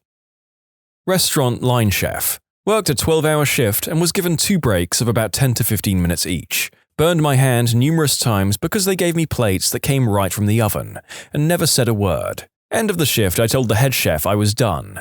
He called me soft and said I was the 3rd person to quit on him after a day. I said, maybe it's the way you treat people. Funny how people think it's not their problem when many people quit working with them. Restaurant owners never seem to get this. I was a hostess at a restaurant like this for about a year. We could never hold on to the kitchen staff because they were worked to the bone and barely paid. It affected the whole restaurant. Dishwashers were either swamped or had nothing to do because the tickets were too backed up. Busboys were the same. The servers got crap tips because the food was so slow and the managers were constantly comping food and getting chewed out about long waiting times. And even the hosts had long waits and sections full of empty tables we couldn't sit because we were trying to let the kitchen catch up. Then the idiot owner would come in, sit everyone on my list, and go yell at the kitchen for being slow. We were lucky if new guys lasted a week back then. Restaurant work is a joke. I've been in New York City restaurants on and off for about 10 years. They all turn to crap or just start as bullcrap right from the get-go. My last job was as a sous chef. I'll never work the line again. 2 times. Once I applied for and got a telemarketing job. I didn't know what it entailed. After an hour, I knew it was a terrible fit. Auto-dialing people during their dinners, trying to sell them stuff they didn't want, and reading a horrible script while sitting in a soulless grey cubicle. I got up, went to the manager, apologized, and said it wasn't a good fit for me. He seemed understanding. Another time, I attended a Make Easy Money at This Job seminar, and turns out it was selling knives door to door. I don't know if I technically quit or just noped out at the end of it. I answered an ad for a babysitting job. I was already working on a casual basis, but it was sporadic, so I thought some after-hours babysitting would be welcome extra cash. The couple were both in the military and proceeded to tell me that I would be staying in the spare room and looking after their 6-month-old child around the clock, as well as doing the housework. I would have 1 day off every 2 weeks. They said it's cash in hand, so I could sign on to the dole, unemployment benefit, to make up the rest of the money. I left on the spot. They wanted a live-in housemaid and a nanny, not a babysitter, and they were not able to pay for one. Why they thought it was basically up to me to illegally collect the dole and subsidize them, I don't know. Applied for a job at my longtime favorite restaurant, celebrated my birthday there every year. Owner asks me to come in for basically a tryout, as I communicated I was looking at other job possibilities as well. I come in and they just stick me on dishwasher for an hour. No biggie. Then the dishwasher doesn't show up, so the kitchen manager asks me to stay on their lunch rush. Says I'll get paid for the hours. I do. Kitchen staff was nice, so I was happy to help out, even though I figured I'd be taking a different job. I fill out a time card at the end of the shift and tell the manager I probably wouldn't be back. He understands and thanks me for the help. Fast forward a couple of weeks and he tells me to email the owner after I ask him if I should pick up my measly paycheck. I do, and she basically tells me to frick off over text. Tells me it was staging and that she had told me I wouldn't be paid. I respond that I understand, but that I stayed for an extra 3 hours which I was told I'd be paid for. She stops responding, and I decide I want to be petty over the $40, so I get the state labor department involved. Dude goes in there and makes her pay me for the hours, including the first staging hour. Couple weeks later, I got my $40, never went back to that restaurant. In hindsight, I'm very glad I did this, and sharing the story with others in my city, I learned this practice was very common with local restaurants. Hopefully, others learn to stand up for their labor too from my small experience. Secondly, this restaurant closed down a couple of weeks after I got that paycheck. The owner made a long-winded complaint on the Facebook page about how the food culture had changed in the city and her restaurant didn't fit in anymore. Total bullcrap, they were always popular. Most people theorized the terrible mismanagement and employee abuse caught up to her. It's interesting. This story is from about 5 years ago, and I stopped my long restaurant career about 7 years ago. I wonder if there's been any significant transformation in restaurant culture, or if it's still the same exploitative crap at different date. Maybe you modern waiters and chefs can let me know in the comments. More hospo stories to follow. I was a waitress, the only waitress at a just-opened diner. The boss didn't have me sign any paperwork, everything was under the table. But that wasn't what made me quit at the end of the night. In order to get me where he wanted me to go, he would pinch my skirt at the upper thigh, not quite the butt, but very close, and pull me around like it was a leash. Needed me in the kitchen? Rather than call me, he would come out, pinch my skirt, and pull me to the kitchen. Needed me at the cash machine? Again, come over to wherever I was. Didn't matter if I was serving a customer, and he would grab my skirt to pull me. That act, in itself, made some customers uncomfortable. Mind you, one couple left almost 50% tip at the end, but I think it was more out of pity and embarrassment on my behalf. I was supposed to come in the next day, but I called that night and said the job wasn't for me. I came in a couple of days later to turn in my apron, and he just took a wad of cash out of his pocket and paid me then and there. God, he was creepy. I think it was a smart move to quit. When the microwave in the lunchroom was coin activated. This is like when I made my patrons pay money to use the bathrooms at my roller coaster park when the ticket prices weren't cutting it. Amazing move. Had an orientation for an alarm company. Next day, the manager calls and says don't worry about going into the office and to meet at Planet Hollywood. They like to get to know the employees better over lunch. Next day, I go into the office and another employee who I had not met says, "You must be Steve." I was like, huh? They responded, "Light-skinned, pretty boy," is how the manager described me. In the same conversation, I found out no one else had ever been invited for a get-to-know-you lunch, and I was out. Got what was supposed to be a prestigious political internship that came with a security clearance and everything. Found out at orientation that the part-time internship was really 40 to 60 hours unpaid, and that no intern had gone on to work with the organization and weren't really given a leg up for other federal posts. We were supposed to facilitate meetings with heads of state, coordinate conferences, and assist the actual employees with composing published research papers for which we would not be credited. They were definitely drinking their own Kool-Aid, so I bounced right on out of there. I was hired to be a waitress, which has a lower hourly wage due to tips. The entire shift they had me wash dishes in the sink, but paid me waitress wages. A few months later, the restaurant was investigated for another of fraudulent activities. I interviewed for a professional marketing assistant and got the job straight away. I was under the impression that I would be an assistant to the man I was interviewed by. When I showed up for my first day, the same waiting room I was in the previous day was full of people. I quickly learned that we were all hired and I would be a door-to-door salesperson selling some pretty useless crap. I spent my entire day inside a Starbucks applying for other jobs and went home, got paid, but never came back. I wasn't the person, but I was training a new guy at a movie theater. A customer asked for extra butter. She was nice and normal. Not a mean or rude customer, the kind I would pay to handle all day long. He puts the popcorn tub down, says, "I'm going to the bathroom," takes off his apron and walks out the front door and never came back. Maybe he crapped his pants and couldn't bear the thought of returning. My brother got fired because he crapped his pants on the third day on the floor and had to go home early. They said they fired him because he wasn't upselling enough at the register. But if you get fired on your second day on register for not trying to get people to sign up for credit cards and the day before you crap your pants, you got fired for crapping your pants. If you make 10,000 shoes, you're a shoemaker. If you fly 10,000 hours, you're a pilot. If you crap one pair of pants, you're the pant crapper. Generally calm people of Reddit, what made you lose your absolute mind that time? It always felt like my parents never wanted me. I was a surprise honeymoon baby born 9 months and a day after their wedding. I was regularly screamed at for anything I did until I just started hiding. I was called, quote, the practice child my whole life. My younger siblings got way more love and attention, etc. In my teens, they started taking in, quote, strays. If any neighborhood kids didn't want to go home, they could just be at our house all the time. Effectively, my mother would take my friends away from me to be her friends instead. One of which was a kid who picked on me constantly from the time I was 11. I guess they had that in common. That guy was kicked out of his dad's house and his mom's house when he was 20, so my parents took him in permanently. That killed me. But I always wanted their approval, so I was always calm and agreeable, always desperately trying to figure out how to get them to love me, so I went along with it. Years later, I'm married and have a son. This guy still lives with my parents. They continue to coddle and make excuses for him while criticizing me for whatever they feel like. One day, we're all at my parents' house and my son is being a goofy 2-year-old, which annoys the man-child living there. So he gets furious, picks my son up by his ankle, and spanks him. My parents claim not to have seen it. We went home. I couldn't sleep that night because I was so upset. The next morning, I made sure the guy and my mom would be at home, and why wouldn't he be there? And I went to confront them with my wife. I dumped everything I had been putting up with on them for about an hour, including asking how my mom could allow this jerk to hit my son. She maintained that it didn't happen, so I went through the roof. I ended up crying because of all the pent-up emotion, so my fantastic wife took over. She said we wouldn't be coming back if the guy still lived there, so he yelled that he would move out and he stormed off after saying he didn't have to listen to this. My parents convinced him not to move out shortly after we left.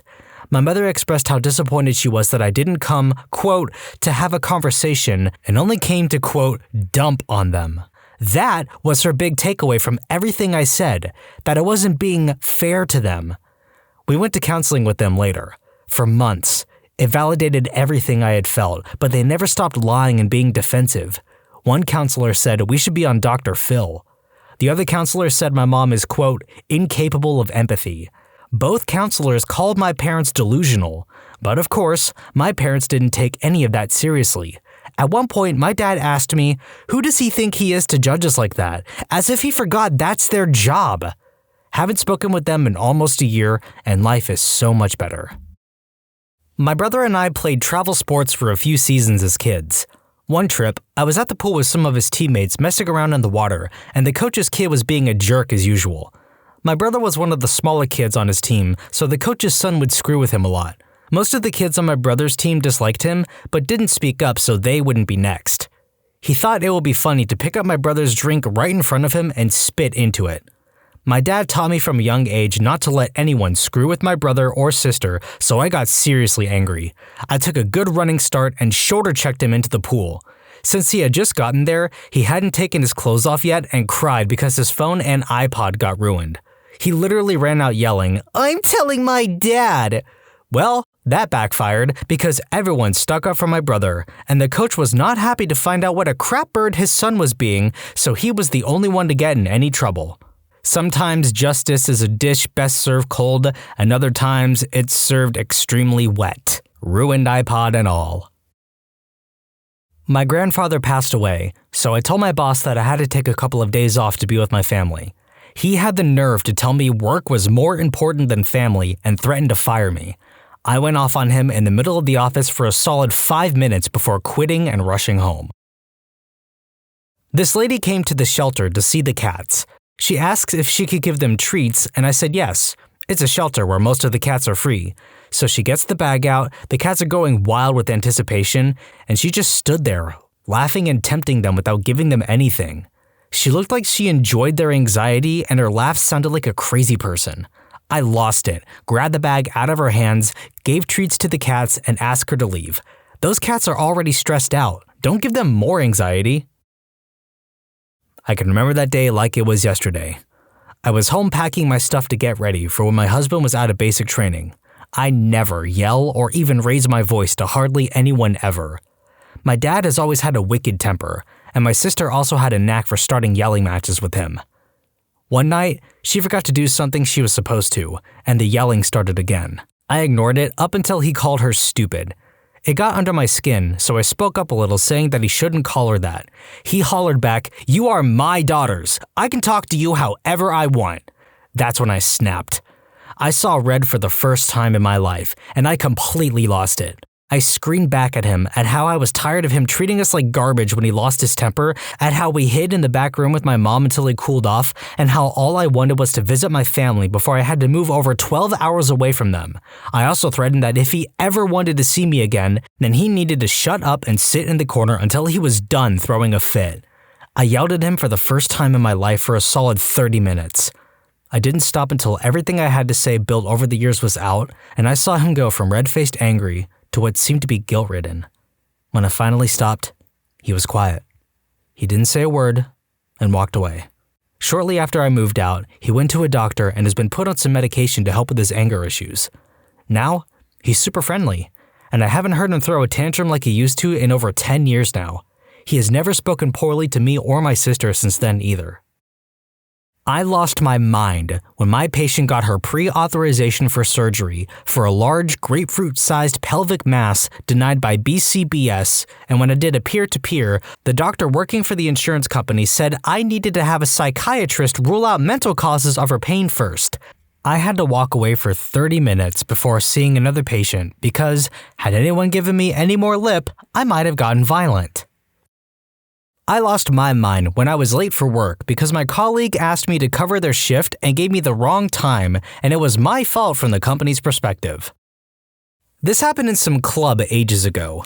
I was bouncing around on the dance floor with everybody else and apparently stepped on some dude's foot who had been standing there with this posse of 2 or 3 other guys watching people. I shrugged and apologized, then turned around to leave. Right then, quote, somebody smacked me in the back of the head. Not hard, but too hard to ignore. I turned around still calm and said something like, "Look, I'm gonna walk this way, you guys stay here and nothing more needs to happen." Turned around again, got smacked in the head again. I was very much ticked off at that point. It didn't help that they looked at me all innocent. I couldn't even tell which one of them did it. So I just stuck my finger in the face of the dude whose foot I allegedly stepped on and recommended he don't do that again.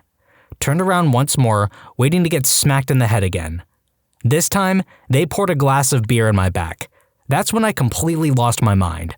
Threw myself around and went straight at the guy. I was in full rage mode, didn't care what happened next as long as that guy suffered. I could tell by the terrified look on his face he realized he had gone too far. His friends never stepped in to help him. After a while, people separated us, and that was that. I have no sympathy at all for people who resort to violence for solving their problems, but feel no shame for having snapped in that situation. I think I did everything in my power to avoid what eventually happened. So, earlier this year, my health insurance got messed up. I started making too much money to qualify for my state's Medicare, so healthcare.gov requested a notification from NJ Family Care to confirm I wasn't on it anymore. So in January, I called them to get said notification. They say, yeah, you should get it in a couple of weeks. It never comes. Unfortunately, I had forgotten about it until healthcare.gov sends me a message that they're going to raise my insurance costs if I don't get them the message in the next 2 weeks. So I call NJ Family Care again and explain to them the situation. They once again claim they're going to send me the notice and don't.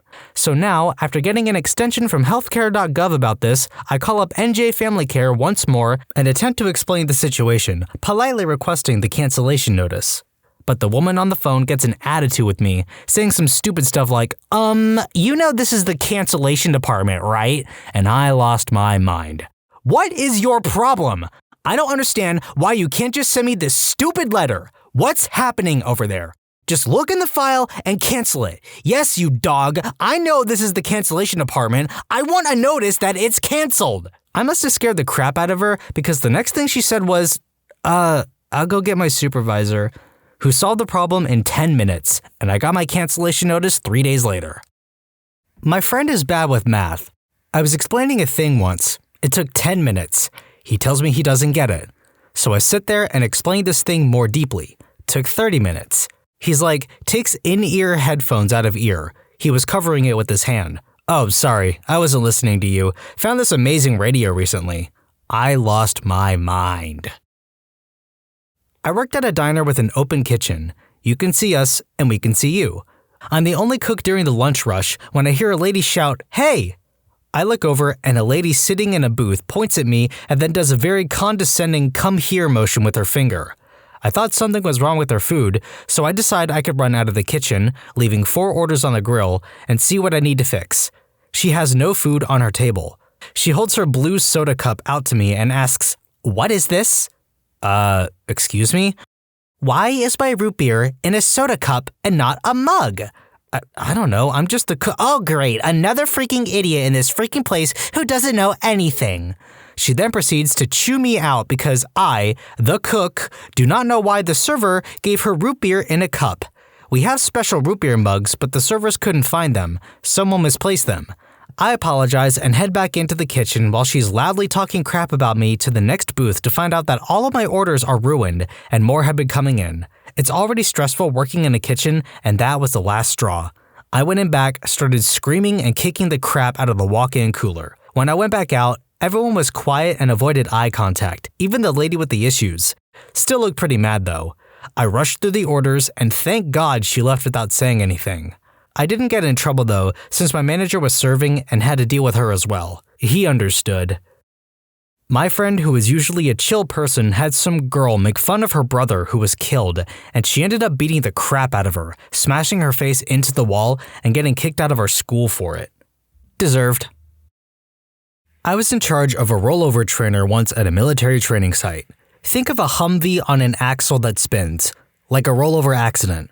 Part of the safety brief before anyone goes in is to empty their pockets of all items. Take any items on belts off. We have rubber items inside to simulate stuff flying. We do this for safety's sake. Part of the training is we stop the trainer on its side/roof so the participants can get exposure to assisting the other passengers and exit the vehicle safely and quickly. It's been a long, boring as crap day, and like all good army training, I am hungover and irritated. All officers, and they are listening for crap. We stop the exercise on the roof for a group, and they all exit except one who can't undo the seatbelt. I open the door and reach in and placed my hand on a dual-edge 4-inch boot knife. I absolutely lost my mind. I saw red, my ears burned, and I distinctly remember seeing one of the other instructors mouth, "Oh crap." I chewed out every freaking officer there, all of whom outranked me, many of whom outranked my commander. Didn't matter, as my position was safety officer. I went on a tirade. I turn around after it was done, and my best friend is freaking recording it on his phone. That jerk showed that clip the rest of the week and for years after him. I miss that sucker every day. Update, sadly, that video is long gone, I imagine. Yes, I am former military, gladly retired. My son was maybe 8 months old and had recently been diagnosed as profoundly deaf. Deaf kids will often inhale to make vibrations and noise that they can somewhat, quote, hear for stimulation. We were on pins and needles as I had just lost my job, and our insurance and the cochlear implant surgery was going to cost us $170,000. We'd have to sell the house and one of the cars. We needed a break, and our in-laws took us to the food court at a local mall. Our boy started to inhale and gasp. "He needs a beating," a fat 20-something said, not so quietly to our friends at the table next to us. I rarely curse in public and am generally non-confrontational, but a stream of insulting profanity issued from my mouth for a good 10 minutes that would have put a sailor to shame. I found it couldn't stop, and I got on the verge of Bukowski poetry. I insulted her, her mother, her weight, and her pinched-face friends. I launched into the smell of her genitalia, how fat she was, how she'd only be able to reproduce with a blind drunk moron with a death wish, as she was uglier than the devil's butthole on fire with the crap of heck. And it only progressed from there. F. Lee Ermey's Marine Drill Sergeant from Full Metal Jacket would have told me to tone it down a bit. I told her he was deaf and that we couldn't stop it, and this was a goddamn food court in a crappy southern town filled with crappy inbred, hellspawn, redneck, ignorant mutant troglodytes that embarrass normal troglodytes. The food court was silent, and all the eyes were upon us. And then it progressed from there. She got up and left crying. I can honestly say the whole rant was involuntary, like a pus-filled boil popping and draining in a torrent. I had never done anything like this before and have not done it since. I feel bad for her to this day. My 7th freaking trip to the DMV when trying to reinstate my license. Every single time, they scrutinized my paperwork and always managed to find something wrong and would send me away to fix it. On this 7th trip, they finally resorted to, "You have no proof that you ever had a license," despite my piles of paperwork showing my driving record, among other things. I refused to leave the seat and said, "You people are monsters." A manager was called. We argued. He said he believed that I had a license, but there was just no proof, and he couldn't risk accepting my paperwork in case someone checked it. I said I refused to leave the seat until I knew exactly what was needed. Manager said, "Tell you what, I can contact last state I lived in and can get a verification that I had a license there. It would take 3 minutes. That's when I yelled in the DMV, "Why wasn't that the first thing you said?" Anyway, I got my license back. I grew up on a farm, and one day, several cows decided that since their head could fit through a small hole in a gate, then their whole body could fit through a small hole in a gate. This resulted in a broken gate, a cow stuck in the broken gate, several cows roaming freely in a field after escaping through the broken gate, and me absolutely losing my mind. I now work in IT. Cows are dumb. Username Recovering Farmer checks out. In 6th grade, a group of some 4 kids took monopoly of the back of the bus, a true power move. I always minded my own business and tried to sit away from them. For one, they all didn't understand basic hygiene and smelled even though they were older than me. Anyway, turns out the bus driver was their quiet retired grandpa who would never tell them to stop bullying or doing dumb crap. So one time, they have a freaking spitting war. As in, they spit across the seats at each other as they jump seats for cover. At one point, I was the seat in the middle, and a giant wad of their disgusting spit hit me square in my face. I then proceeded to take my Pearson history book, one of those big, heavy hardcover textbooks, and smash them over the head with it. Granted, this was me telling them to stop their nonsense several times. The spitting stopped after that.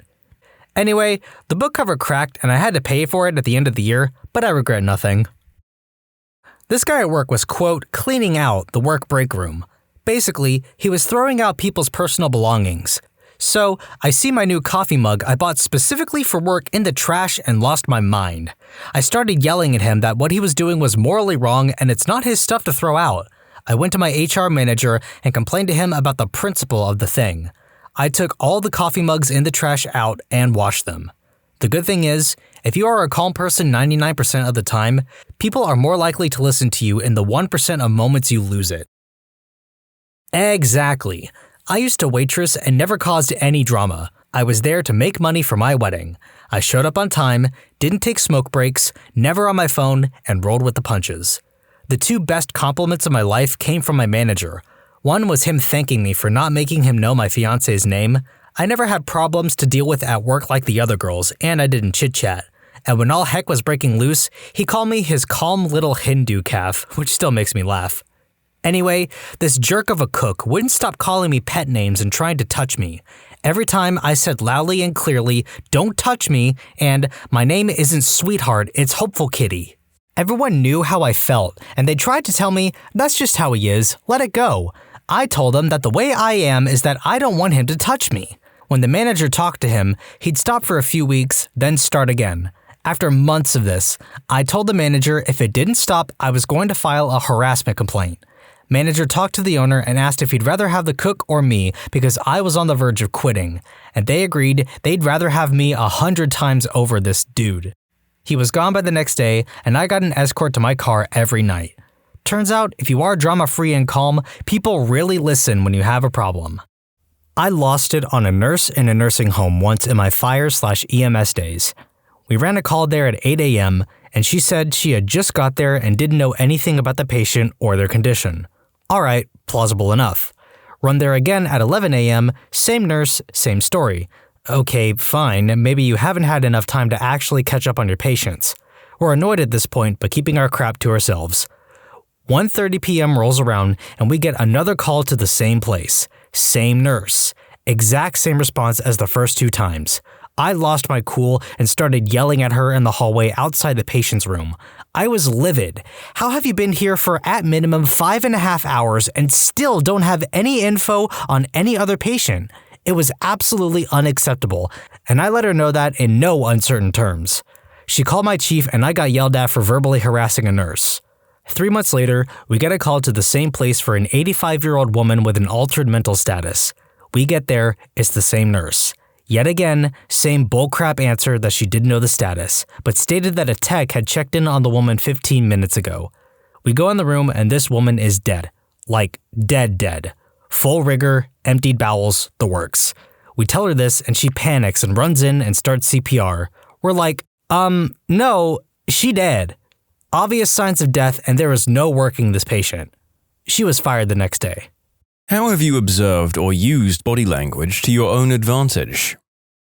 The most amazing occurrence of body language I've witnessed was a friend back in high school that could control our group of friends. Whenever we were standing in a circle and he wanted to speak, he would simply take a step or 2 towards the middle. This would cause everyone to quiet down, effectively giving him room to speak uninterrupted. We didn't catch on for a while, but the way he was able to perform it so subtly was amazing. I believe this has to do with personal space and how we instinctively react to an incoming presence. Similar simple ways to control a group. If you're eating dinner and everyone is done and just chatting, simply stand up. People usually follow suit almost unconsciously. Alternately, if you're a group or milling around but should be heading somewhere, just start walking. Generally, everyone will follow. Sometimes I have to tag a friend or 2 to start walking with me if part of the group is not paying attention, but once you get 3 or 4, the rest tend to follow. Anyone not following due to being engrossed in conversation will soon go, "Wait, where did everyone else go?" and chase after you. I do this a lot at crowded sci-fi and gaming conventions when my group needs to be at a panel or meet up. Next up, we have a rather long story about an individual who seems to have mastered this particular subject matter and used it fully to his own advantage. I once sat next to a guy in my college class that was unreal with things like this. For instance, once before class, while we were waiting outside the room for the professor to arrive, he saw a pretty girl coming down the hall. Immediately, he goes, "I'm gonna go talk to her," but doesn't move. I'd always known the guy was suave beyond my years, so I'm really curious as to what his icebreaker is going to be and waiting to see this in action. Being a bit unsure of myself in my early college years, this was like Houdini personally giving me a behind-the-scenes look at a magic trick. The girl was very pretty but had sort of a sour look on her face. In my head, I'm like, no pickup line in the world is cracking this iceberg. Then I watched the true master in action. My first mistake was ever assuming he needed an icebreaker in the first place. He didn't simply start a conversation by saying something, or anything. He used his body posture to make her start the conversation with him. As nonchalantly as you could get, he pulls out his cell phone and pretends to look down at it. When she's about 3 feet away from us while still glancing down, he takes a half step in her direction, in her path. In one smooth motion, he looks up, fakes a reaction of, "Oh, I'm sorry, I wasn't paying attention," as he takes a half step back to make room for her and leans back against the wall. Her, apparently totally sold on his genuine surprised look and repositioning to make room for her. "Oh, thank you." Him, "Hey, no worries. Traffic these days." "Huh. Yeah, is that Professor X's cost accounting class?" Yeah, how did you know that? Are you an accounting major?" "Yeah, I'm in IA2 right now." How majors refer to intermediate accounting 2, meaning she was about 1 semester behind us in the course cycle. "Well, you'll do fine if you can handle IA2. It's more difficult than cost accounting is. The trick is to..." "Oh, really?" And the conversational small banter continues. He also told me later he already knew she was an accounting major by recognizing the book she was carrying when he first glanced up from his phone. Don't ask a question you don't already know the answer to in the first conversation, but people like to think they're being informative. This guy was full of these little insights, and how good he was on this bordered on socially manipulative. So yeah, body language is unbelievably powerful for how subtle it is. To answer some of the inquiries I'm getting about this story, I would say he was average looking on the whole, but he certainly knew how to carry himself, and he did dress nice as well. Sitting next to him can also confirm his cologne was on point. So I don't think he had any unnaturally good looks, but good posture, good dress, and a general clean, hygienic appearance will help maximize anybody's potential. And of course, he had that unmistakable aura of natural confidence.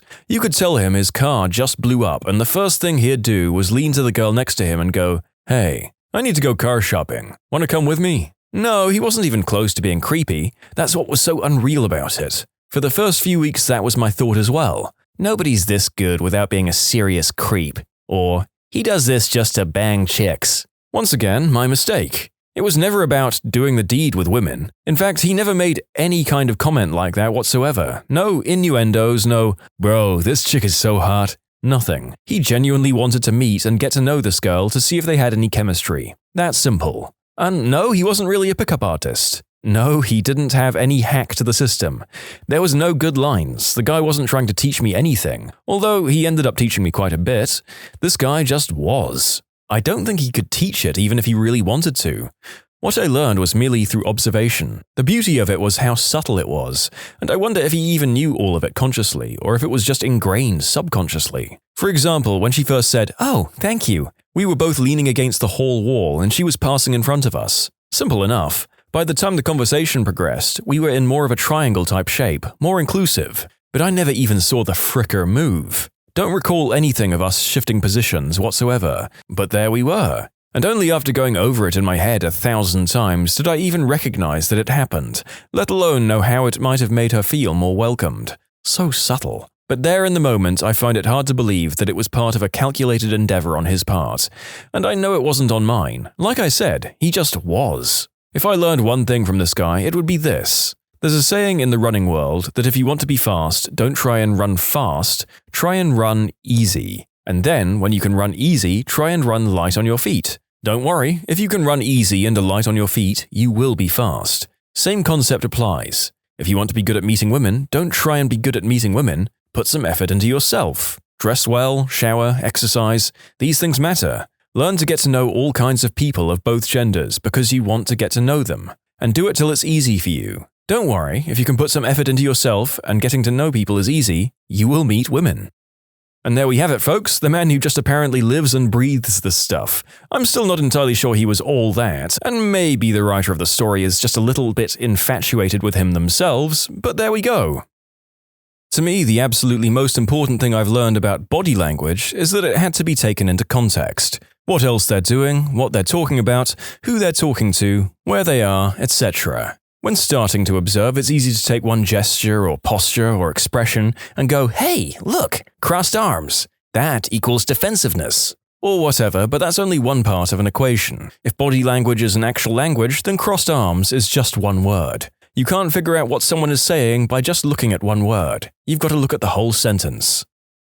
I often catch myself mirroring the actions of people I'm interested in, so I guess that's something. Agreed, it's a circular paradox. I can never work out if I'm mirroring them or they're mirroring me. Either way, it definitely indicates interest. During a job interview, sit in the same posture as your interviewer is sitting in. It gives the impression that you're feeling the same way that they are. I don't think you're right for this job. My thoughts exactly, sir. Both get up and leave. In a quiet room full of people, for example a classroom, scream as loud as you can in your mind. Anyone that winces is a mind reader. You should watch out for them. Wow, I'm surprised I'd come this far in the thread to get to the important stuff. I just did it, and someone wouldn't stop staring at me for 5 minutes. Confirmed. Not exactly body language in the traditional sense, but I've sold 6 or 7 houses in my time, and I've always known which viewer would put on an offer by the fact that they 1. Used the bathroom, and 2. Altered something. It's held true every time. I stage my houses very carefully, and I know when anything has been moved, or used, or changed, and would tell my husband to expect a call from the agent that evening. My guess is that the folks are subconsciously taking possession or marking territory. Ah yes, christening the toilet is vital when moving into a new home. Failing that, peeing your initials into the master bedroom carpet is an acceptable substitute. When it comes to non-verbal communication, you don't just like for one particular behavior, you're looking for clusters, and even then, nothing is ever 100% true. Also, you have to take into consideration different cultures have different mores. What's considered acceptable in one culture might not be in another. In a group conversation, people will tend to look at the person they're most comfortable with the most. Self-touching is often a sign a person is nervous or anxious. Lip-biting is often a sign of arousal. Pupil dilation is a sign that a person is excited, and possibly on substances. I think the changes in body language are more significant than anything else. For example, and I've had this pointed out to me, I normally stand with a pretty straight posture, ex-figure skater here. But when I start talking to someone else I think is cute, I quite obviously arch my back and shift my weight entirely onto one hip. This might be a normal posture for someone else, but the shift is what makes it significant. In conclusion, don't trust static body posture. Someone could have just been chilling like that. Watch how their body position changes when you approach. That's possibly a valid hypothesis. I think I definitely shift and shuffle a bit more when I'm anxious or uncomfortable about something or someone, so maybe this post author knows what they're talking about. Speaking from someone who used to be in car sales, some guys look for the wiggle during test drives. That's shifting in the seat while driving to get more comfortable. Probably something to do with taking mental ownership of the vehicle. Hands in pockets or arms crossed equals defensive. Needs more rapport building before pitching.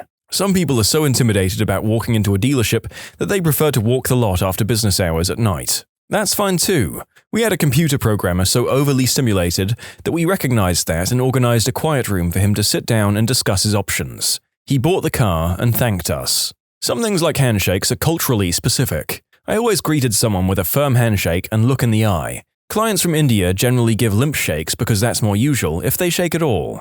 Chinese and Japanese prefer no bodily contact in business. A quick bow or nod usually suffices. For farmers, whoever speaks first loses. There was a guy who regularly came in to look around and all these sales guys tried to pitch him. He eventually bought from the one guy who kept his mouth shut and ignored him. Not sure how that works. Always know who the boss is. Do not assume it's the man or the woman based on who's talking the most, based on heteronorms. Both parties need to be engaged. Very low chance of a deal without the spouse, regardless of what someone says about being able to make a decision.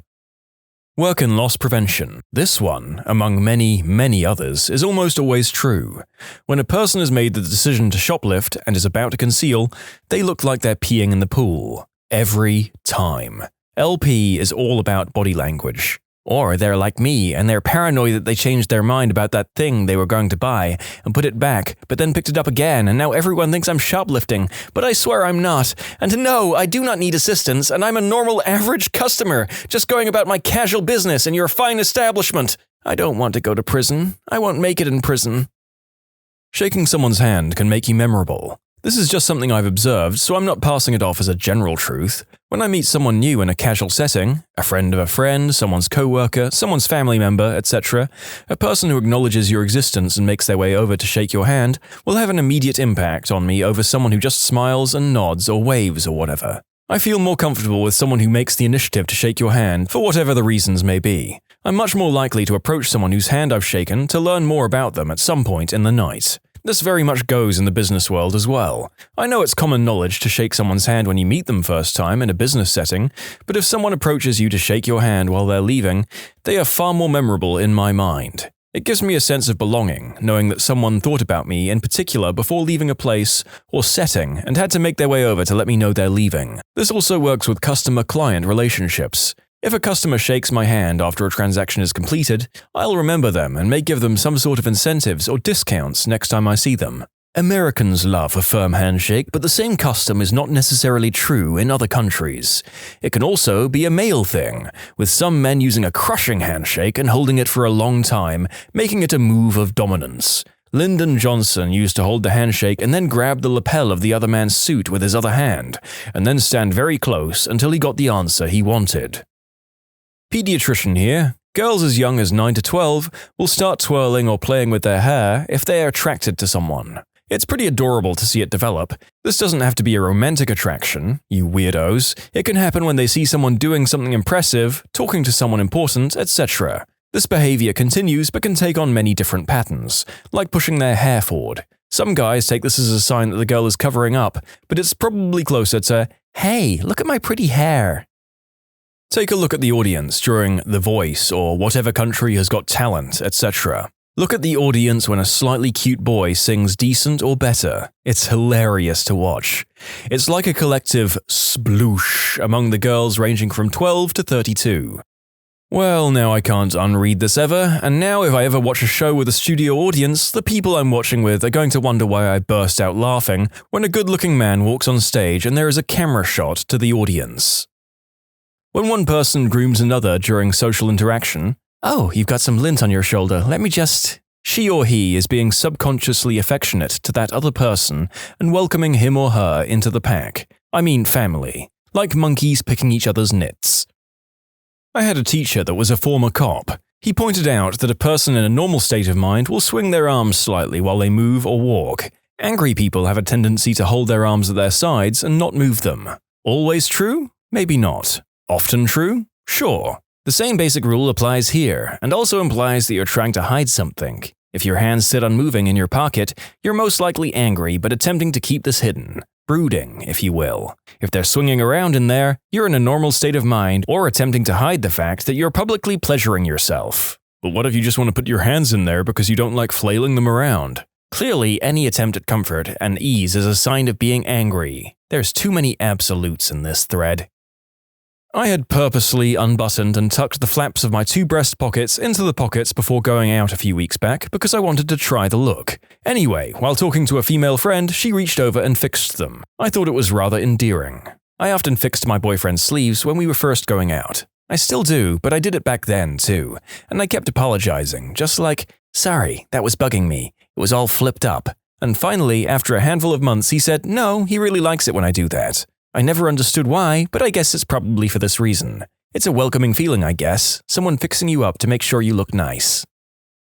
People who mimic your body language don't want to displease you. That's as close to universally true as these things go. You cross your arms, they cross their arms, that sort of thing. Nervous people often lick their lips and swallow. Liars often do too, as well as touch their mouth, but it can be delayed after the lie when they feel like they've got away with it. Like if you respond with, "Oh, that makes sense," that's when they lick their lips. People falsely accused of lying generally have a stronger reaction than those caught in the lie. One-on-one, that sometimes comes out as the honest person confronts you face on, while the liar turns a little away. It's more about the line of their hips and shoulders, not so much where they point their nose. I once read that if someone is accused of something they didn't do, they'll be more likely to use contractions in their speech. Something to do with being so comfortable with their own innocence that they speak informally. "I didn't twist her arm." Truth. "I did not twist her arm." Lie. Maybe bunk, but when applied to my children, I find it's fairly accurate. "I did not have relations with that woman." If you're in a situation where you have to pretend to be surprised, keep your eyebrows raised for more than a second. That's a telltale sign. Genuinely surprised people will keep their face in that state for more than 1 second. I'm pretty sure you just made 10,000 people raise their eyebrows and pretend to be shocked at something, only to find that they looked ridiculous. I discovered this one on my own, although I probably wasn't the first. This works for girls and guys. When someone suddenly sees someone they find attractive, the first thing they usually do is fix their hair. They usually can't stop themselves. It's an instinctive thing, like, "Oh, someone's hot, gotta look fly." So the next time you're walking about and someone fixes their hair right when they see you, they're attracted to you. Can confirm. I always do this when looking at the mirror. Wandering eyes in a shop. Not the determined kind, the thinking kind. They're looking for presents. This observation has become so spot on that I ask our customers, "So, who are you getting a gift for?" And that always surprises them and breaks the ice. People looking to steal something have their eyes everywhere else besides what they're taking. Watching their body versus their eyes is a pretty good sign to customer service them into leaving. I remember saying to some kid that just pocketed some rare earth magnets at my store, "Hey man, those magnets are pretty cool, huh?" He then rounded the corner and stuck them into a metal pole and walked out. I felt more proud of myself for stopping the theft more than the $2 it saved the store. Working in a bookshop, this was usually so obvious you could laugh. You'd get guys walk in, open a random fiction novel in the middle of the book, and start skimming through it like a magazine. But their eyes were never on the pages, they'd never even look at what they were reading. This is a cool switch. According to Amy Cuddy, changing your posture can change your mindset, and your mindset can change your behavior. So, say, sit in a submissive way for just a couple of minutes, and inexplicably, you're not as likely to make assertive positions. Now, changing to a powerful stance, and a couple of minutes later with no prompting, you feel like you're in charge. Assertive and comfortable with making high-power decisions, even when they're a gamble. Glance at their feet. If they're pointed towards you, they're engaged in your conversation. If they're pointed away, often toward an exit, they'd like to end the conversation. I use this at work all the time, and I notice myself doing it. If the person isn't breathing, you should run away because you've killed them in your fit of rage. Works every time. If you see a guy walking down the street and he awkwardly lifts one leg up higher than the other repeatedly, he's trying to peel his sack off his inner thigh without alerting whomever he is with. We mostly do this when we're with women or family. If we're around other guys, no fricks given. I wish my roommate would learn that me walking away from him into my room means it's the end of the gosh darn conversation. Stop bringing new crap up or starting a new story. Mother fricker will keep telling me new crap despite me having disappeared into my room. I don't even act interested. The dude just can't not talk. Someone mentioned body language clues being generally true but not universal. I suffer fairly bad anxiety in public spaces. I've been told by my friends that I look angry as I walk down the street. I've received looks from security staff in shops, maybe in my head because of the anxiety, etc., as I walk around the store looking shifty and darting my eyes everywhere until I settle down. I think I look everything but nervous. I'm sure most people have a more general character, and you can assume body language for them, but a good 10% must have less typical personality traits that affect their body language. If someone hugs you and then pats you on the back simultaneously, they're uncomfortable with hugging you. If you're having a conversation with a girl and some guy just comes in and interrupts the conversation, don't stay. In fact, walk away. If the girl doesn't like that guy, she'll automatically come looking for you. People will always revert back to someone they trust or are interested in. Bug exterminators of Reddit. What was your "we're gonna need a bigger boat" moment? Spent the summer between high school and college working for a local, family-run exterminating company. Nice gig.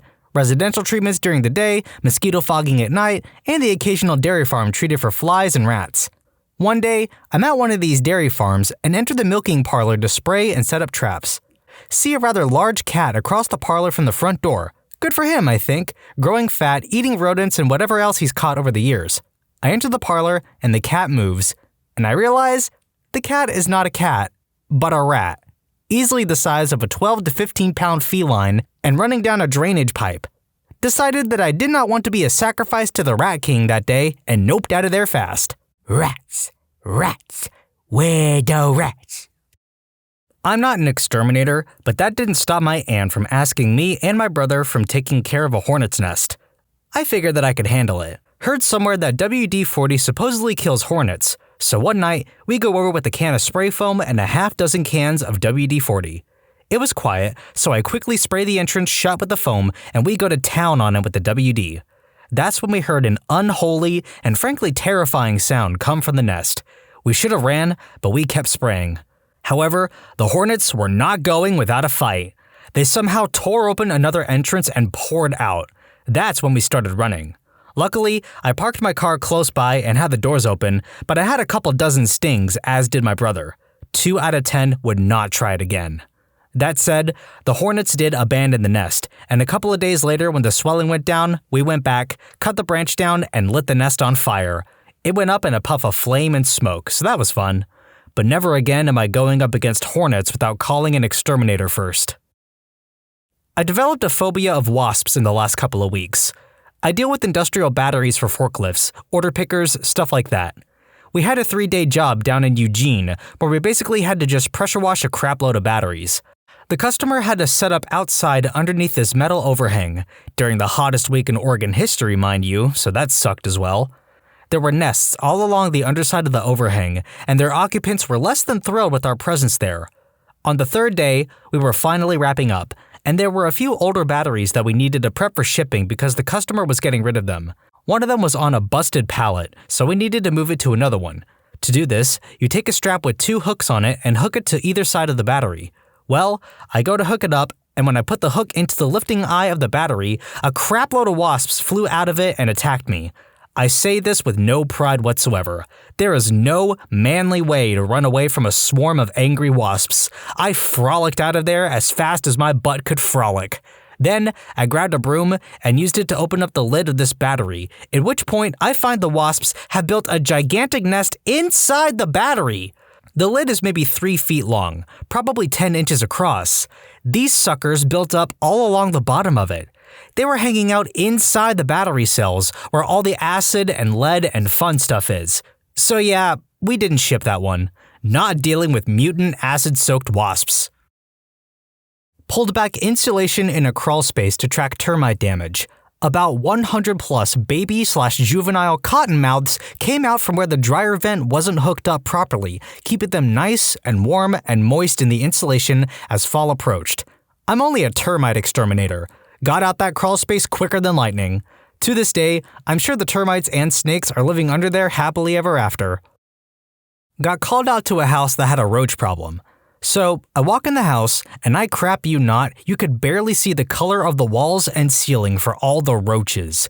It was literally raining roaches from the ceiling. The people inside just sitting around, like it's a normal Monday, and laughing about catching roaches falling from the ceiling. Without a doubt, the most disgusting thing I've encountered. Edit. Forgot to mention, I opened the cabinets and I'll never forget seeing the hundreds of thousands going across their pots and pans. It's raining roach! Hallelujah! It's raining roaches! I worked at a gas station on overnights and asked my manager to do something about the spider infestation.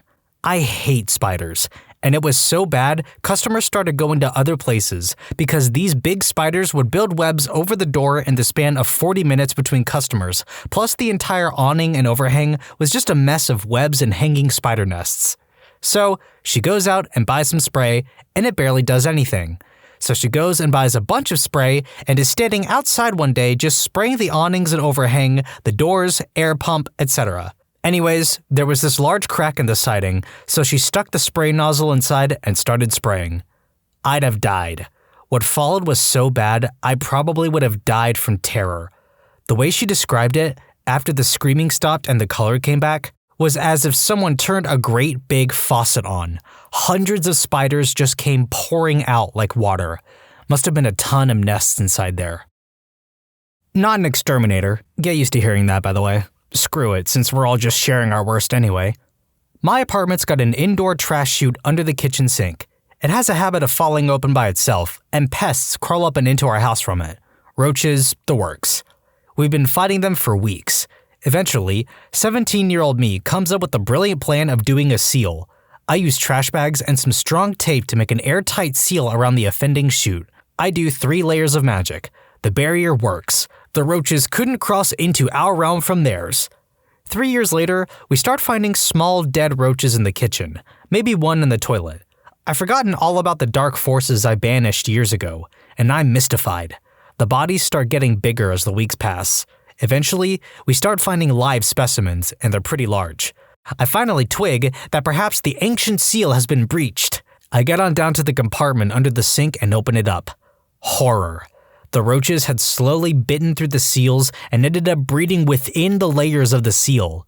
Eventually, they got through the final seal, and as the breach grew wider, larger and more vicious bugs got through.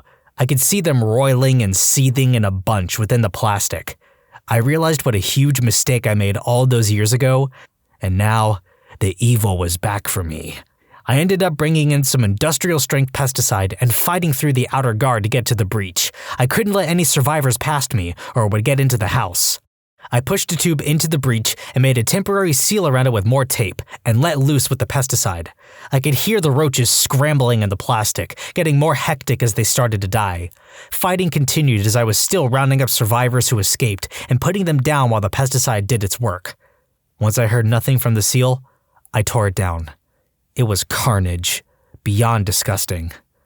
That motivated us to tear that crap out and get a new roach-proof chute installed. And I got an idea for a fantasy setting for my creative work.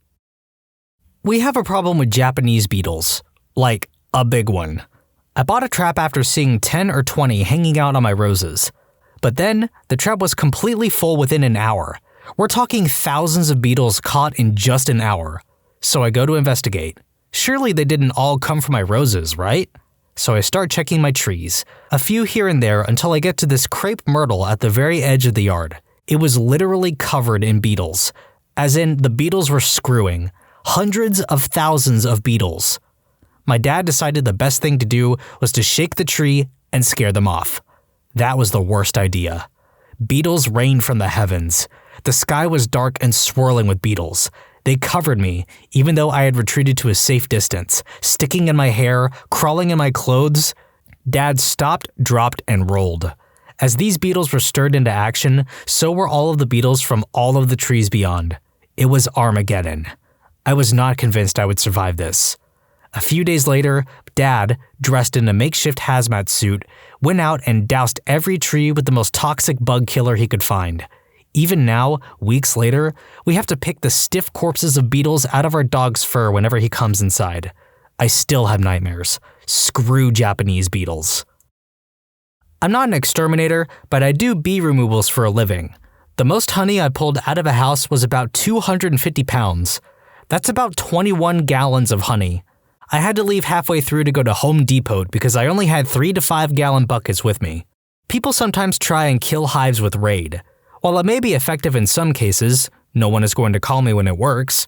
In other cases, it backfires spectacularly. For most of her life, the queen is fat to lay eggs. She can fly, but only short distances. So sometimes, when you spray a hive, you'll annoy the bees enough for them to abandon the hive and try to start a new one, but the queen is too fat, so they'll only move to another spot in the same house. The workers at the old hive will raise a new queen, and now you have 2 hives. I removed 7 different hives at the same house because the guy never caught on to what he was doing and kept spraying the bees. Not an exterminator, but this happened to a friend of mine in college. He was in a frat and actually lived in the frat house. During one of the parties they threw, a water pipe was broken. They didn't stop the party or really even act like it happened, so there was just water all over the place. Eventually, they just shut off the water, but didn't call any kind of plumber/cleaner for the water that was probably an inch deep on the floor. Instead, they set up little stepping stones to make it out of the front door without getting in water. However, because there was so much stagnant water just sitting around, mosquitoes were breeding like crazy. I crap you not, you couldn't be in the house for more than 5 minutes without getting 50 mosquito bites. The worst place I've ever been. They were eventually kicked out of the house when the frat advisor saw what happened, called the landlord, and the landlord had seen what happened. My husband and his first wife had a spider infestation in their backyard one summer. It started with spiders in their cedar hedges, a few. They knew they were in trouble when the entire hedge turned white from the webs. My husband goes to the hardware store and gets some maliciouscompliance, dons a hazmat suit, and goes outside to start spraying. As he sprays, the cedars start to shake, the entire 6-foot-high hedge is shaking, spiders start dropping on him, and he drops the malicioccompliance and runs. A week later, all the grass is now white too. He calls 2 different exterminators who say F this, but also tell him to call the Ministry of Natural Resources. Resource officer comes out, looks, explains what the spiders are. I don't recall the species, but they were big. And apparently, the eggs can lay in gestation for decades, waiting for exactly the right environment. Apparently, they like to lay nests in wood. Being the Ministry of Natural Resources, they don't offer to kill the spiders, naturally. He is out of options and has to wait until the frost kills all of these suckers. In Canada, frost comes usually October-ish, so frost comes, never has he been so thrilled to greet a Canadian winter. Next spring, he calls his buddy, kind of a roughneck, to help him dismantle the wood shed in the back of the yard, which is assumed to be the nesting grounds. As my husband and his then-wife cower inside, they watch out the kitchen door as Buddy tears down to the shed to burn at his farm. The shed's rafters are covered in what looks like pillows, clouds, foam. All the rafters are positively bathed in spider eggs. Buddy dismantles the shed, puts it in his trailer, and takes all of the wood and the nest to the farm for cremation. Buddy also has a terrific time going up to the window and taunting them with the rafters. As an epilogue, just when they think this nightmare is over, one spring day they have a nice bath, and as they get out of the tub, there is a large spider, the same species, on the outside of the tub. He crushes it with a CD case. It's so large, it made a crunch. That must have been the last one, as they never returned. Freaking horror show. TLDR, entire backyard is bathed in spiders, no help available, have to wait for winter to kill them off. Turns out the old wooden shed was the breeding ground. Beekeeper, but most of us are somehow in the wasp removal business too. Mentor thought he saw a small hornet's nest and took about the precautions of making a dainty wasp trap out of vinegar in an old Sprite bottle. Upon realizing the hellacious magnitude of these little suckers, he filled an outdoor vac with dishwater, set the hose under his gutter, and set the thing to suck. He's already emptied out 3 gallons of hornets. Bye, buttholes. Not a bug exterminator, but the first apartment I ever got after college I now refer to as Crap Hole. There were lots of off things about Crap Hole, like how people like to break my apartment's windows, or how, upon move-in, the dishwasher turned out to be just for show and inoperable. Crap Hole was street level. The basement level, which I discovered via a crawl space door hanging open into the alleyway that led to the washer/dryer area, was filled with abandoned construction supplies, to the brim. As in, old paint and wood and screws toppling out of the crawl space. I knew it was a cesspool, I knew pests probably lived there, I figured raccoons, and decided to get on the lookout for a new apartment. The day of move out, the day I need to pack all my stuff, I'm showering in the 2x2 foot shower stall, and something touches my feet. It's red, with long crooked antenna, but it's small. Just as I kick it off, 3 more appear. Baby German cockroaches have hatched in the drain of my shower stall. They're crawling up through the drain and onto my feet, up my legs, up the walls. Within seconds, they're everywhere. I ran out of the bathroom, still wet and soapy, and slammed the door. Nope, this is Crap Hole, and no door fits its frame. The cockroaches come bursting out through the crack underneath it. I rush to the bedroom, shampoo in my hair, my body wetting the whole floor behind me, and shake my boyfriend awake. Before I can even tell him what's happening, there's a meow, meow down the hall. My cat had been in the bathroom while I showered. Crap. I run back, will myself to open the bathroom door, where roaches are still scampering under the cracks and desperate mew mew sounds are emanating. I open it. The roaches are climbing the mirror, they're in the shower curtain. I find my cat, a baby roach on his side, one in his whiskers, and flick them off, grabbing him and carrying him outside. So there we sat, outside our apartment, the 3 of us trying to figure out what to do at this point. All we want is to get out of Crap Hole, and now every item we own is infested.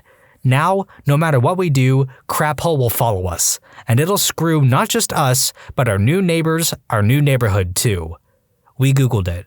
We put everything we owned in an XXL black double-thick garbage bag meant for yard work from Home Depot. We filled each bag with pesticide. We moved the bags to our new apartment and let them sit out on the patio for 2 days. We slept on wood floors. We bought all new groceries. We bought 2 new towels. 2 days pass. We open the bags and nothing moves. We wash all the clothes/linens. I haven't seen a cockroach since. But F that apartment. F you, Crap Hole. May you burn to the ground. Obligatory, I'm not an exterminator, but my dad and stepmom held their wedding at our house. They wanted something small, close family and close friends only. Basically, like an average get-together with cake and a ceremony. They got Italian food catered, and it was overall an amazing time. Fast forward to maybe 2 or 3 days after, I was cleaning up the last of the mess from the party, and I go to take the garbage out. There are a handful of flies around the garbage, but I think nothing of it because, well, it is trash after all. I had 2 bags of garbage in my hands, so I kinda have to kick the garbage can open. I kick it open, it flings open, and there is a sea of maggots. We're talking in the tens of thousands at the very least, maybe hundreds. I couldn't see any garbage beneath them. I had kicked it open with such force that many of them had flung out and onto me. I was wearing Old Navy flip-flops and oversized basketball shorts. Some actually flew up the leg of my pants from the kick and onto my bare feet. I dropped everything and screamed as loud as I've ever screamed before. I went into the driveway to dry heave, shake out my shorts, and I even started crying a bit. I have an incredible fear of maggots, and this experience had made it 10 times as horrible to me. My dad and stepmom got home from a movie as I was having my little meltdown in the driveway. He asked what was wrong, and I told him. He went to go see for himself. I heard a scream, and he ran back to the garage. I went inside to cool down a bit. He came back in 15 minutes visibly shaken. I asked him what he ended up doing, and he said, "I just went to the garbage, got all the wasp, ant, spider, and snake-killing chemicals as I could, opened up the garbage with my eyes closed, and unloaded every single can."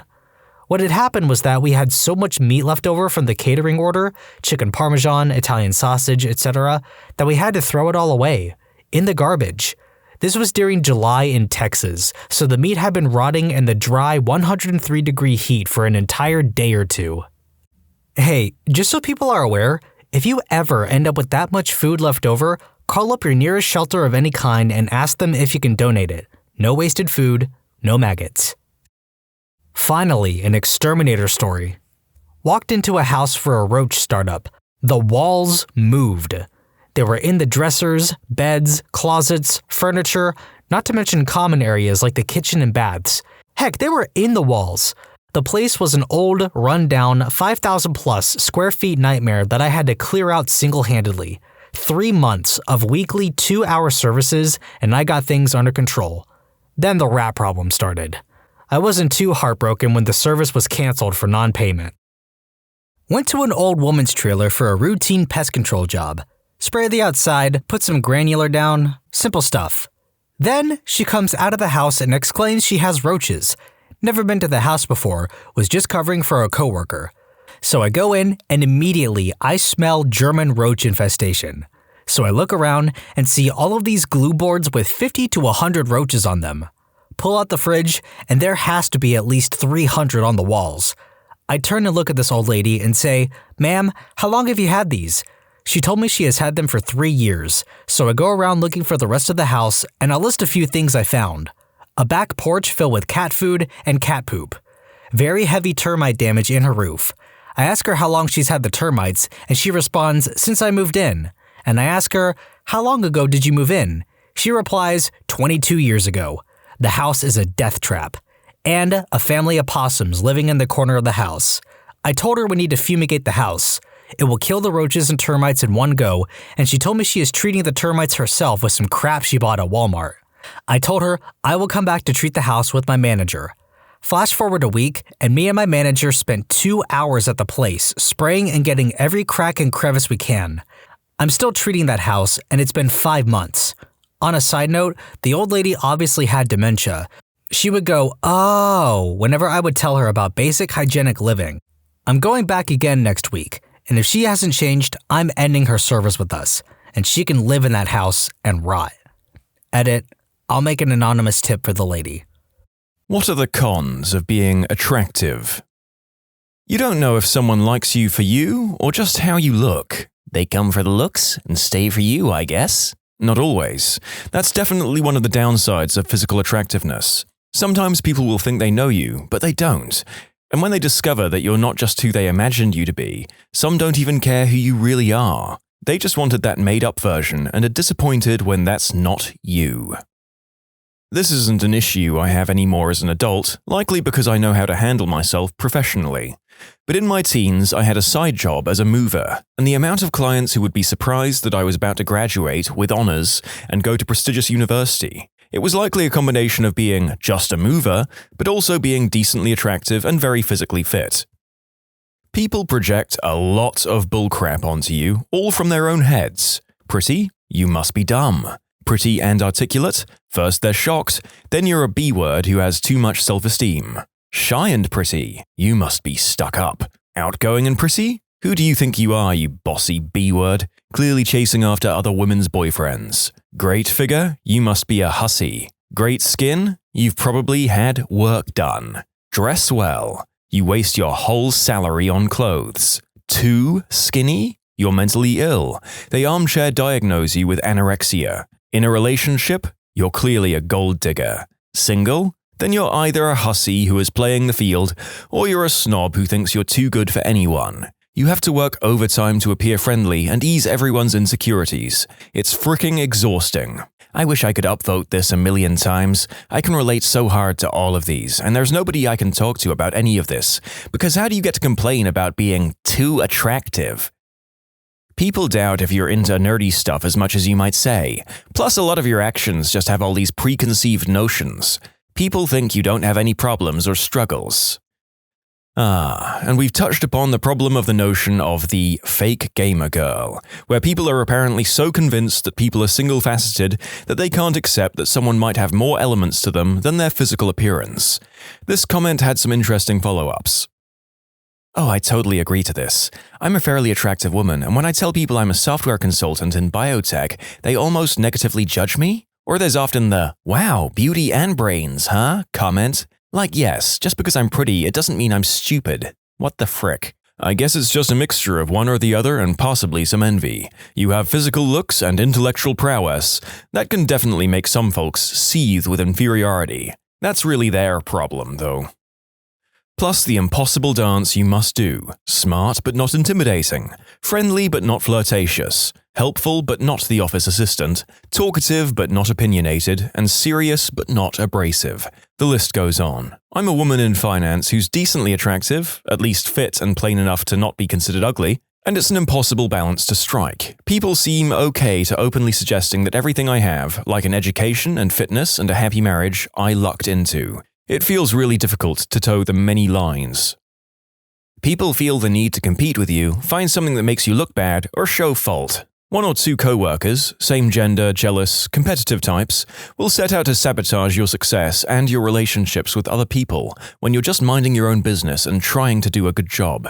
You're the immediate target for psychopath types. I think everyone gets that, not only attractive people. As someone who's been both, it's not the same. When you're attractive, lots of the time people of the same sex or gender will view you as a social and sexual threat to them, and act accordingly. These people are usually just super insecure about themselves. Somehow, being kind automatically equals being flirtatious or interested. People don't think attractive people struggle with their mental health, constantly being shamed or mocked out of jealousy, and people praying for your downfall. Oh my god, this. Anytime I talk to a male coworker, all the ladies will rush after and say the guy has a huge crush on me or his face lights up when you talk to him. I'm honestly just talking to people, male and female, to actually have a conversation. I'm not flirting and there's no intention on my side. I'm just conversing, people. So frustrating. Loneliness. Friends of the same gender avoid you because they're afraid their partners will want you. Opposite gender only want one thing. My best friend in high school became threatened at some point when the pretty scale tipped in my favor. It had always been in her favor. I feel gross saying this, by the way. I don't consider myself a conceited person. It didn't help that her mother even made comments, urging my friend to stop hanging out with me, not to let her boyfriends meet me. It was so dumb. Years later, I realized they were just shallow and toxic.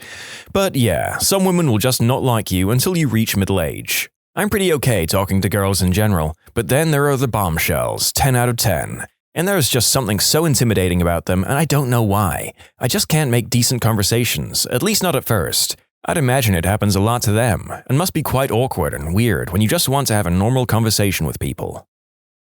Creeps. As a below-average-looking woman, I can actually tell you that creeps creep on ugly women too. This is the unfortunate reality that is perpetuated online, mostly unknowingly. People assuming it's mainly attractive people being stalked or something.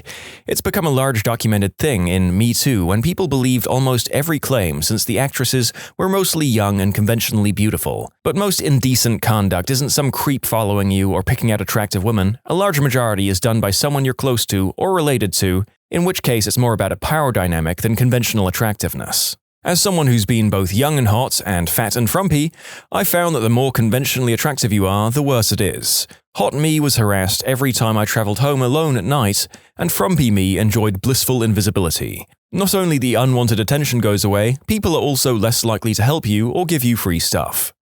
There's a danger in taking on topics like this of suggesting any one group, in this case the conventionally attractive, have things better or worse than the rest. Hopefully, small conversations like the one I just quoted can highlight the unfairness that will affect people at all levels of perceived aesthetic value.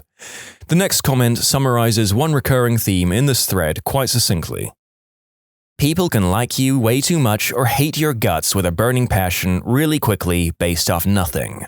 Jogged my memory of a time when I was attending my cousin's Halloween birthday party. My cousin, drunk as a skunk as he should be, ended up smashing a bottle or glass, and I was cleaning it up. Another guy came over to give me a hand. Well, I guess his girlfriend, who I'd never met prior, too noticed and felt a way about it and targeted me the entire night. She kept taking jabs or making random comments about me. The solid proof of her raging, whatever she was on, was at the end of the night when they were leaving and she said goodbye to everyone and pointed at me and said, "But not you. Some people truly just suck." Close friends repeatedly dropping you or even straight up ghosting you when they develop unreciprocated feelings for you and it gets too painful for them. I've got serious abandonment issues. Dating can be hard because people create an image of who they want you to be. It's even harsher if you're attractive and a complete weirdo. People act like you're doing something wrong when you break their perfect image, like you're taking something away from them and ruining a good thing. I can imagine it being a con if people think attractive people are only good for their looks and nothing else. If an attractive person is very accomplished, I feel like others would say they got help from being good looking and that they didn't work that hard. In my experience, attractiveness became a crappy and unfulfilling value. At times when my self-esteem was low, I often clung on to being attractive as if it was all I had going for me, and developed a dependency on external validation and comparing myself to others. People who are or view themselves as less attractive than you treat you like garbage purely because they don't like that you're better looking than them. This one is especially true for women. Achievements that you make or respect you gain, such as getting a prestigious project at work, being put down by coworkers to the boss wanting to sleep with you. For the longest time, I would just lay in bed after work and just wonder why certain coworkers didn't like me. I knew that my personality can't possibly be compatible with everyone, but it bothered me that people I only interacted with in pleasant, passing little conversations treated me coldly anyway. As one example, I would pick up shifts at a location where this woman always made faces and snarky comments about the lunches I brought to work. "That doesn't look good, to be honest." Or, "That smells off. Are you really going to eat it?" I had no idea how to respond, and she would tend to ignore me if I talked to her anyway. It was like 10 years later when I finally realized that my small size might have had something to do with it, considering she was a large woman who constantly talked about weight. And that bothered me even more, to be honest, because I agonized for months over what was wrong with me, and it turns out it was my looks? It never occurred to me that it could be something as petty as that, but apparently it was important enough to her to make a nervous 20-year-old feel that much more uncomfortable. I'm treated like an idiot, presumed uneducated or naive, not taken seriously until I prove myself, and my absolute least favorite thing, I can't tell if I'm being pursued for my body or my character. I've also been stalked and the victim of attempted unspeakable acts, which supposedly has nothing to do with the way I look, but I've had the urge to completely change so people stop looking at me at all. People never seem to think the partners you choose look good enough, and it's exceptionally irritating that they even expect you to care. I like this point. As someone who's occasionally punched well above his weight when it comes to dating, I can say that in some cases, eventually you learn to look at the people who judge you lacking as a partner with amusement and disdain. Maybe that's just me though. Girls saying they want to be friends and then they get all moody when you're friendly and don't want to flirt back. Probably worse for women, but still.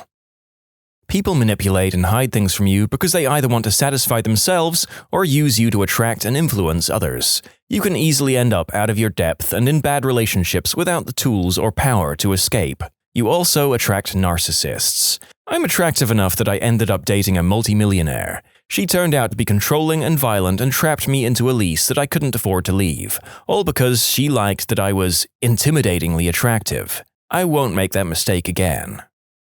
I was unattractive for the beginning of my life into my teens, then around my sophomore year, I became fairly attractive, lost weight, started taking care of myself, etc. The difference in the way people treated me was one of the worst things ever. Everyone was so nice, giving me so much attention, men especially. Once you realize how important looks are to social standing, your life changes a lot in a bad way. My senior year, I had gained all the weight back and all of that attention was gone.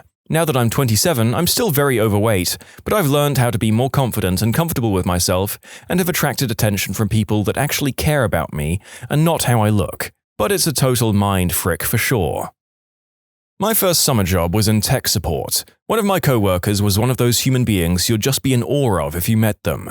She was brilliant, Dean's List, biomed student, skipped a grade in school, and also unbelievably pretty. Gymnast turned varsity cheerleader. We had virtually no work to do and just kind of goofed around watching movies or chatting about stuff. Some of the things I remember her telling me about at the time were male friendships not feeling genuine because they were waiting to swoop in once she was single, finding it hard to be taken seriously for her intelligence sometimes, creeps, unwanted attention in public, not directly, but the sense that outside her family and a small group of her very trusted friends, that she might have felt like friendships were superficial. I just derived that from the cheerleader drama stories she shared. I was 18 and had just finished first year of uni as a socially awkward kid anyways, so none of this made sense to me, but looking back, I learned a lot from her about stuff like that.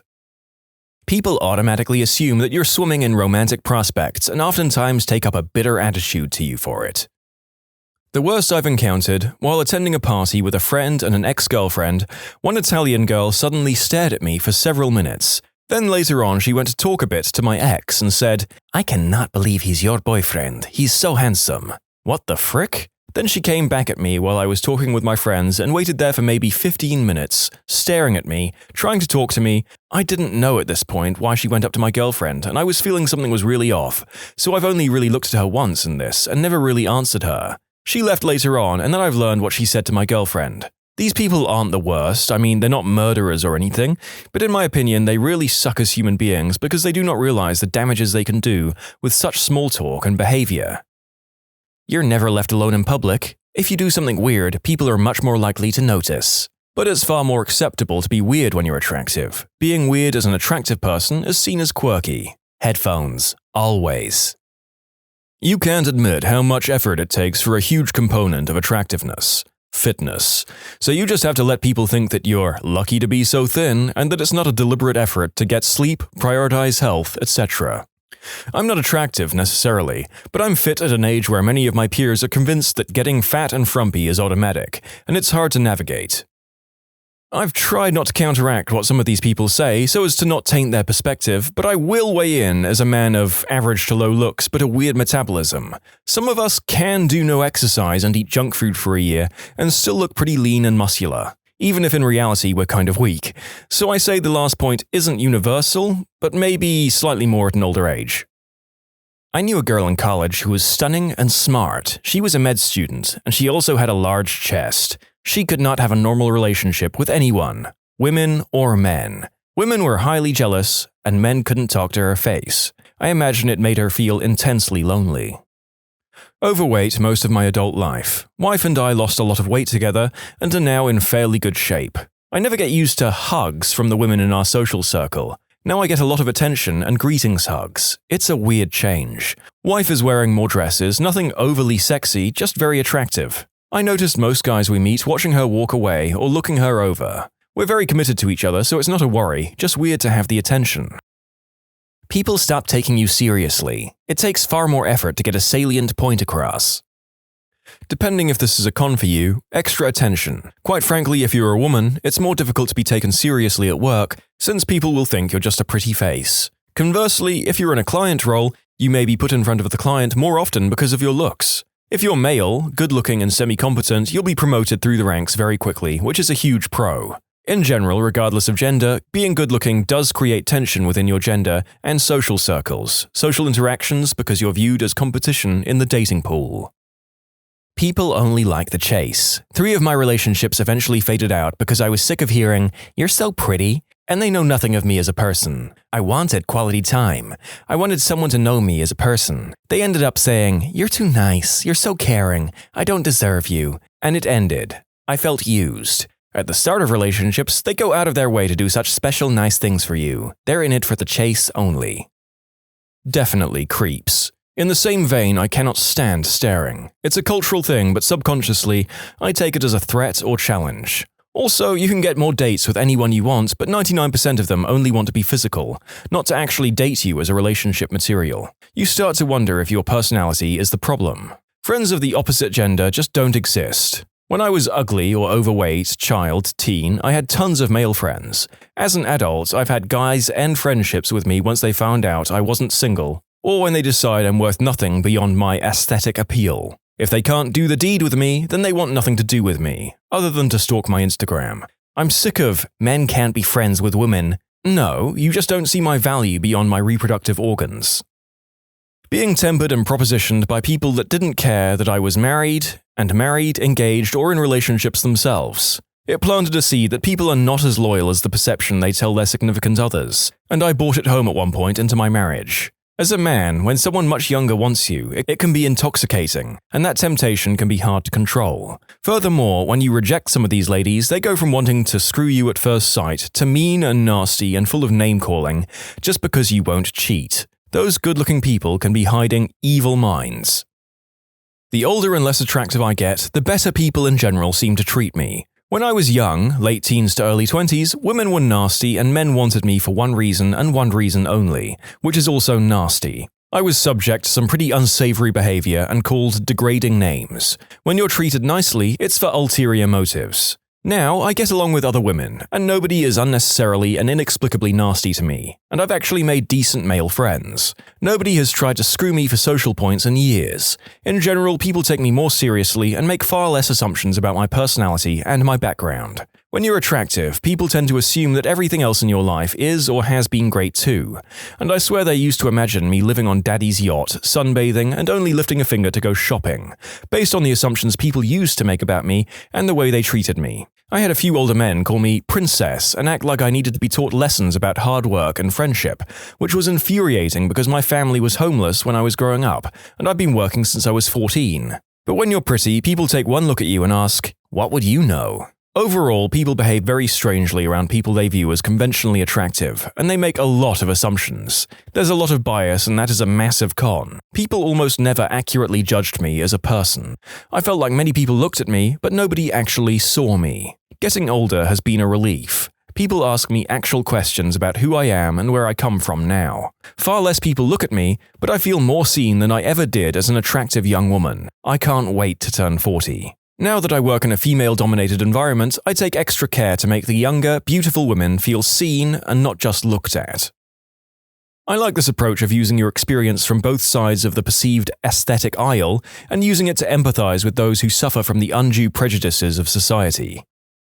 People think your feelings can't be hurt. They assume your confidence is at a 100 and they can criticize your whole look without ever hurting you. Or maybe they want to hurt you for it. And it's difficult to get people to listen to the content of what you're saying. And you can say something insanely profound and be hit with, "Well, you're too pretty to worry about such things." The assumptions people make, that's the sucky part. You're more likely to experience manipulation or be outright preyed upon. For women, people won't take you seriously, and if you marry an unattractive guy with money, you'll probably be seen as a trophy wife by others. Other girls may find you threatening. If you have a friend of the opposite gender, their partner may find you threatening. My job has put me in positions with female models, and the main things I've noticed are a lot of people neg them. It's like they can't imagine this beautiful person can be nice or smart, so they constantly chip away at them, and many times it works.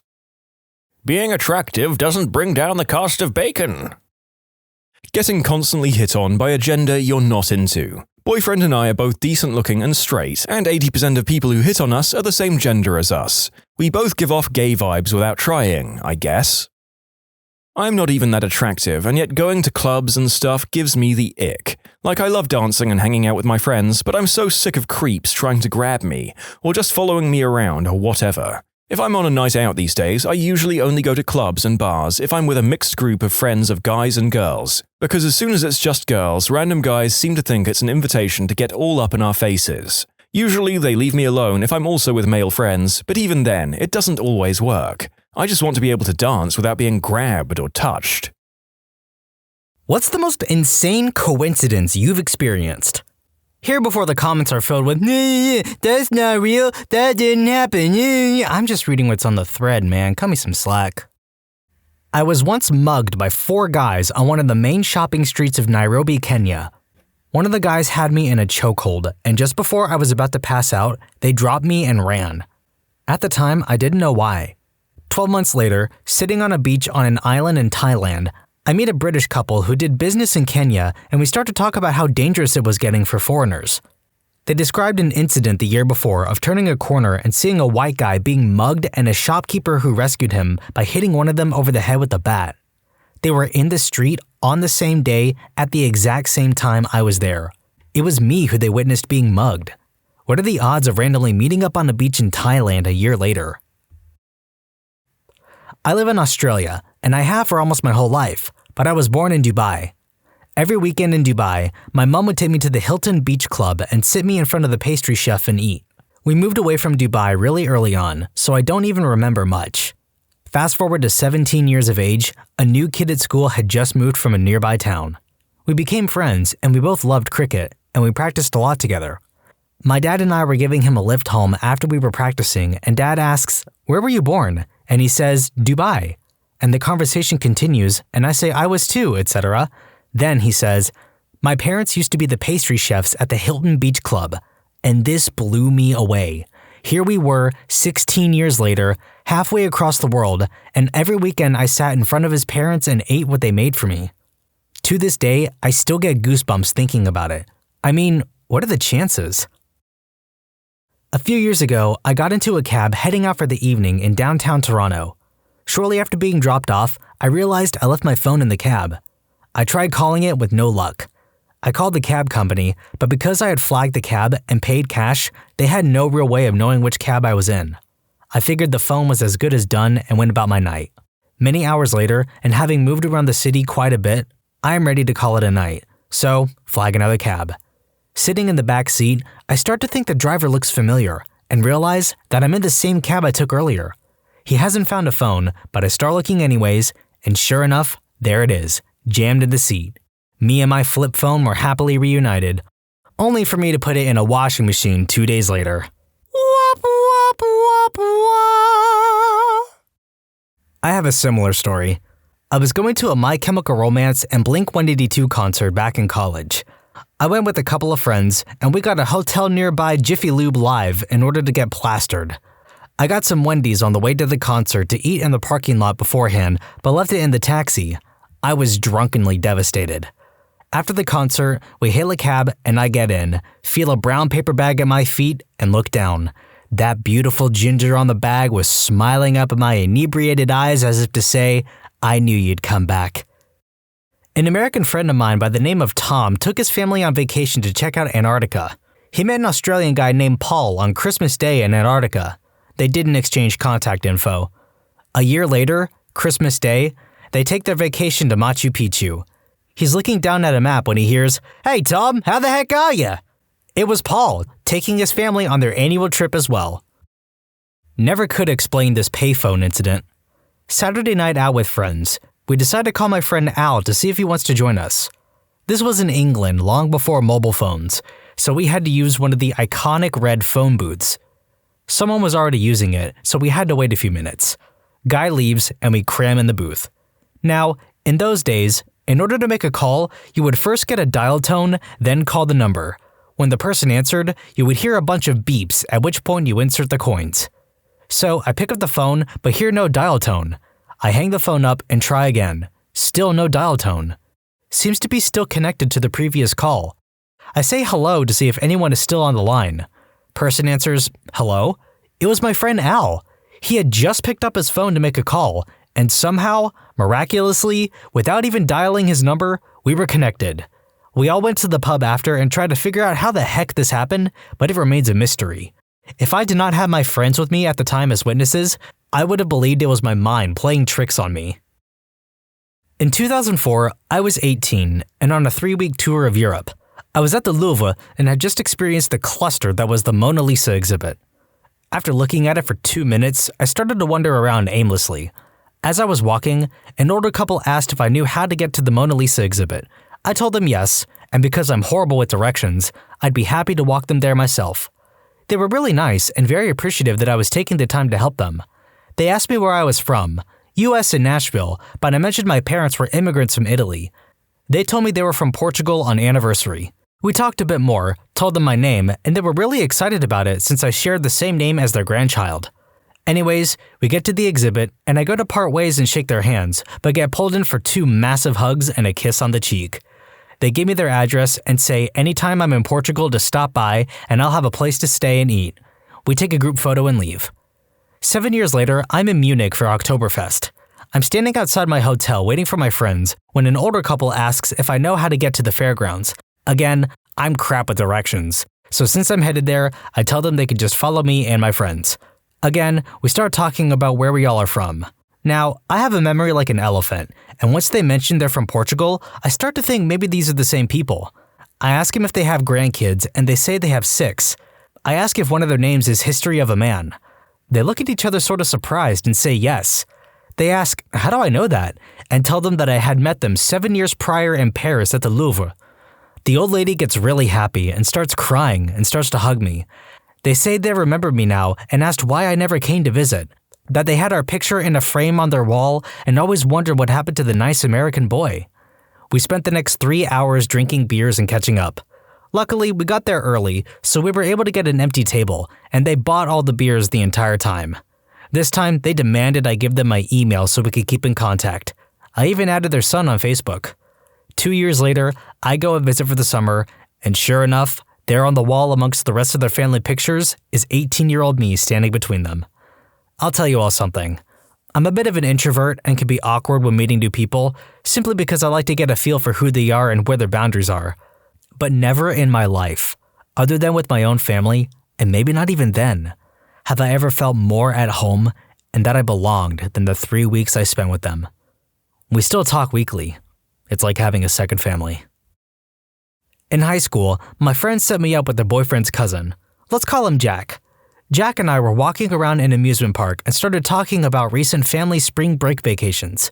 Turns out, both Jack and I had been in Las Vegas during the same week. We stayed at the same hotel. The conversation changed subjects when Jack stopped in the middle of the sidewalk and said, "I saw you in Las Vegas." I thought he was full of crap. There's no way he would remember some random girl among the thousands of people there. He told me the exact place he saw me and that my sister and I were posing for a photo. We got back to my house and found the picture. There were Jack and his brother in the background. When I was in grade 2, our family moved from Manitoba to Arizona for a year due to a contract my dad was working. We rented out the house fully furnished for the year. While in Arizona, we flew to Alberta one weekend. On the flight from Arizona to Alberta, I sat beside a boy my age and we started talking. It went something like this. Me, what city are you from? Him, Winnipeg. Me too. What school do you go to? School name. Cool. I used to go there too. What street do you live on? Street name. I lived on that street. It turns out his family was renting our house while we were gone, so I was sitting beside the boy who was sleeping in my bed while we were in Arizona. When I was 13, I was on a family holiday in Venice. We were on a gondola touring the waterways of the city. We got halfway down a long passageway, and another gondola passes us by, carrying a man and a woman. The man and my dad lock eyes, exclaim one another's name, and have a quick handshake as our gondolas pass. Myself, brother, and mother sit quietly, pretty stunned, while the woman on the other boat explodes with, "What? Who's that? How do you know him?" We floated off in the other direction, comparatively swag and chill. Turns out it was a guy my dad went to university with and hadn't seen him since. They haven't even contacted one another since. It's crazy they recognized one another, considering they were both in their late 40s now, passing fleetingly on 2 gondolas in Venice. About 10 years ago, I tried to get into Six Flags with a tiny keychain Swiss Army knife. It literally had a dull 1-inch blade. They told me I could either throw it away, take it to my car a mile away, or rent a locker for like $10. So I decided to hide it in the planter. I looked down and saw a big piece of bark laying in the dirt and figured it would be a good hiding place. I picked it up and found another mini Swiss Army knife. I placed mine next to the first and went into the park. When I returned, the other knife was gone and a smiley face was etched into the dirt in its place. I went to a concert in Dallas and took 2 lawn chairs. They wouldn't let me bring them in, so being 6'5", I threw them on top of a very tall bush. No one would have even seen them, and hardly anyone will be able to reach them. As I'm pulling them down after the concert, I pulled down 4 of the exact same chair. I only brought 2 though. up walks a guy who is as tall as I am, wearing the exact same Blink-182 tour shirt from 2009, and the other two chairs were his. It was pretty wild. We smoked a doob, did a tall guy high five, then parted ways. My family used to take little summer vacations. One summer, I was about 7 or 8. We stayed at a campground about 4 hours from home. There were a bunch of kids there, and one day we all started playing tag. I was it and was chasing another young boy, and when I tagged him, I pushed him too hard and he fell and broke his arm. I remember the scene vividly. Fast forward to college. I became good friends with my neighbor in the dorm, and we ended up getting a place together our sophomore year. The following year, no longer living together, we went out for a few beers and the topic of broken bones came up. I've only broken one bone, and it was my arm when I was 7. Some kid at a campground pushed me over while playing tag. It was me. Still can't believe it. Now is as great a time as any to recommend the movie Tag starring Jeremy Renner. It's really funny, and if you haven't seen it, go watch it. It's based off of a true story of these guys who had a tag gang going for like 30 years. And there are so many different crazy ways they all tagged each other. And it's got a surprisingly emotional message. One time I parked, without even noticing, next to a car with the same license plate as me. I had a Massachusetts plate, she had a New Hampshire plate, both with the same 5-digit number. The weirder thing was that both of us had kept the plate as a novelty plate because the state wasn't making 5-digit plate numbers anymore, but a family member wanted to keep it. In my case, my dad wanted to keep his dad's plate. My first semester of college, I moved out of state. I was first to move into the apartment and had a few days to myself. After orientation, I found my new roommate sitting on his bed. When I introduced myself, he asked where I was from. When I told him, he said, "I used to have a friend named Simon." I said I used to have a friend named Will. We were best friends in 1st and 2nd grade until his family moved. When I was in high school, I was aimlessly playing around our library one day. Like any large public high school, our library had literally thousands of books quietly tucked away in shelves and rarely, if ever, touched. That day, I pulled a book at random from a shelf in the back and sat down to read it. After opening it, a slip of paper fell out, and I quickly recognized the dashed 10 digits written on it as a phone number. I hastily read the number, and it was my older sister's number, who had graduated my high school years earlier. Someone wrote her number and tucked it away into a random book in the back until I found it years later. My great-grandmother fainted when my mother told her she was getting married to my dad because my great-grandmother had gotten engaged to a guy with the same name as my dad, and both men had been stationed at the same fort. But great-grandmother's fiancé died. Fortunately, mom's fiancé did not. This one's a long one, so strap in. I once went camping with about 5 or so other friends. This was about 3 years ago now in Pisgah National Forest in the mountains of North Carolina. There are some amazing waterfalls in this area, one called Rainbow Falls. It's about 125 feet from river above to ground below. If you keep hiking past Rainbow Falls, there is a much smaller waterfall in the river above Rainbow Falls called Turtleback Falls. It's basically a very slippery rock with water running over it, which ends with about a 4 to 5 foot drop. This is really cool because you can climb up it using a rope someone attached to a tree above, walk out to the middle of the rock, and slide down. There's also another spot that's about a third of the way up the side of Rainbow Falls where you can climb up some branches, then basically rappel down a rock face, shimmy out on a ledge, and jump about 30 to 40 feet into the nice, deep pool in the river at the bottom of the waterfall. It was when my friends and I had climbed out on the ledge and were about to jump when we noticed that there was another group of people hanging out in the river below us. They started cheering us on and encouraging us to jump, as it is slightly terrifying. Anyways, we ended up jumping, and once in the river below, we talked to the other group of people. They seemed pretty cool. Fast forward 1 year, we had so much fun a year earlier that we decided to go back again. This time, we camped a little further down the river, and we decided to climb on some rocks downriver from the waterfall, about 300 or 400 yards from the waterfall. I was climbing on one rock and found something that looked like a strap of some kind. Assuming it was trash, I didn't touch it, but when I pointed it out to one of my friends, he noticed it was actually a GoPro camera in a waterproof case, so we decided to keep it. Fast forward a couple days, my friend and I purchased a charger for that type of camera and decided to see what was on it. We start watching the video and see some guys climbing up the place where we jumped off the side of the waterfall in front of the cameraman who was also climbing. The cameraman starts to get closer, and we see something that made us instantly start to freak out. On the back left shoulder of the person in front of the cameraman was the exact tattoo that my friend has. When it gets even closer, we realize that the person on camera was my friend who I was currently sitting right beside. Later, the cameraman gets up to the ledge and we see me and the rest of my friends from over a year ago. There are also some pictures and videos of us jumping from the ledge.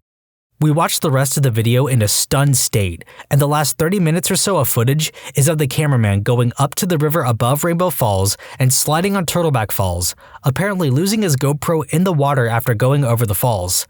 The camera sinks to the bottom, and you can even see fish swimming by and staring at the camera. Now, think about where we found the camera 400 to 500 yards downriver from the bottom of the large waterfall. So apparently, this camera made its way downriver over a 125-foot waterfall and got lodged in a rock 500 yards away, and my friends and I found it a year later with video footage of us from the previous year on it. It took us a little while to decide on this as being the most reasonable explanation. Edit. A lot of people are wondering if I knew the cameraman. The answer was no, I did not. I suspect he was one of the people I mentioned being at the bottom of the river while we were about to jump. We jumped off this rock multiple times, so he might have followed us up one of the times, although I don't specifically remember this. As a college sophomore, I went on a trip to France by myself. I was sitting in Notre Dame Cathedral listening to music when a girl I dated in high school sat down near me, totally at random. We were both speechless when we saw one another there, out of the blue, in a foreign country within a vast cathedral. All while Quasimodo looked down sadly, knowing his only love forever out of reach. This coincidence is straight up sorcery. Was kayaking with my family along a river, when I thought I would pull a fast one on my brother. So I yell, "Hey look, a bald eagle!" to my brother so I can do the whole "made you look" game, but to my surprise, he goes, "Cool." At this point, I think he's just messing with me, so I can't say the whole "made you look" thing. So then I look up, and a bald eagle swoops down, catches a fish, and flies to the other side of the river. One of the most magical coincidences ever. I'm an American who moved to Amsterdam some years ago, and my first year there on a random Saturday, I decided to head out for a drink. Sat down next to a cute German guy who was in town for the first time from 6 hours away, helping a friend move kind of thing, and it turns out he's doing a PhD in physics. I'm doing mine in astronomy and have a physics background, so we spent maybe 10 minutes discussing our research topics when he mentions offhand how he used to study in New Zealand. I get a confused look and then get all excited. "Johan, Professor W's E&M class in Auckland, first half of 2007. Freaked him out until I explained. I was a semester abroad student in Auckland that year, and not only were we in this same class, we even did homeworks together and such, but lost touch once I left the country, with no one having a clue what happened to the other, only to randomly run into each other 5 years later in a random bar in a random city on another continent. I don't know if I can ever top that one. It was pretty darn cool. I once burped 1 second before a power blackout in my neighborhood. It felt almighty. This happened to me a few months ago, and it was pretty darn improbable. I'm walking through Bay Area Rapid Transit. It's the train station that takes you to and from San Francisco and elsewhere, where an average of 375,000 people pass through daily. I walk up the escalator to my train and pass by an envelope lying on the ground. At first, I didn't think much of it, but I took a couple steps back to pick it up anyways. The next part freaked me out. I looked at the address, and it was addressed to me. I instantly look around to see if it was a practical joke or if I'm about to get assassinated or something. Neither of those were the case. The sender was a family friend. We'll call them the Johnsons. I knew that Mr. Johnson took the BART daily, but I had never personally ran into him. After work, I call him up and ask him about the letter. Turns out, he had about 300 letters with him on the BART and was going to send them out for his daughter's graduation party. What in the world were the chances of him dropping the one letter addressed to me out of the 300, combined with the chances of me being the one out of 375,000 people to pick it up? Pretty wild. I met my now husband at work. Turns out there are enough coincidences that my mom is seriously wondering whether we are distantly related. We were born in the same hospital 2 weeks apart. We then both moved about 500 miles away and ended up in the same university together. We moved from there another 100 miles away and worked in the same company. We both have relatives in the same area in Dublin. We both have a relative that worked in the same hotel in Dublin at about the same time back in the 1930s. My mom and his grandmother had the exact same combination of unusual first and middle names, and I have the same birthday as his mom. we don't live in Ireland. Edit, when I say birthday, I mean month and day. I am not old enough to be his mom. Also, I'm pretty sure I would have remembered giving birth. When you subscribe, make sure to hit the bell to turn on notifications. Put the playlist on in the background to finish listening to all the stories linked at the top of the description. And if you like Am I the Genius, give Am I the Jerk a shot, linked in the description too. Either way, thanks a lot for watching, and we'll see you guys next time.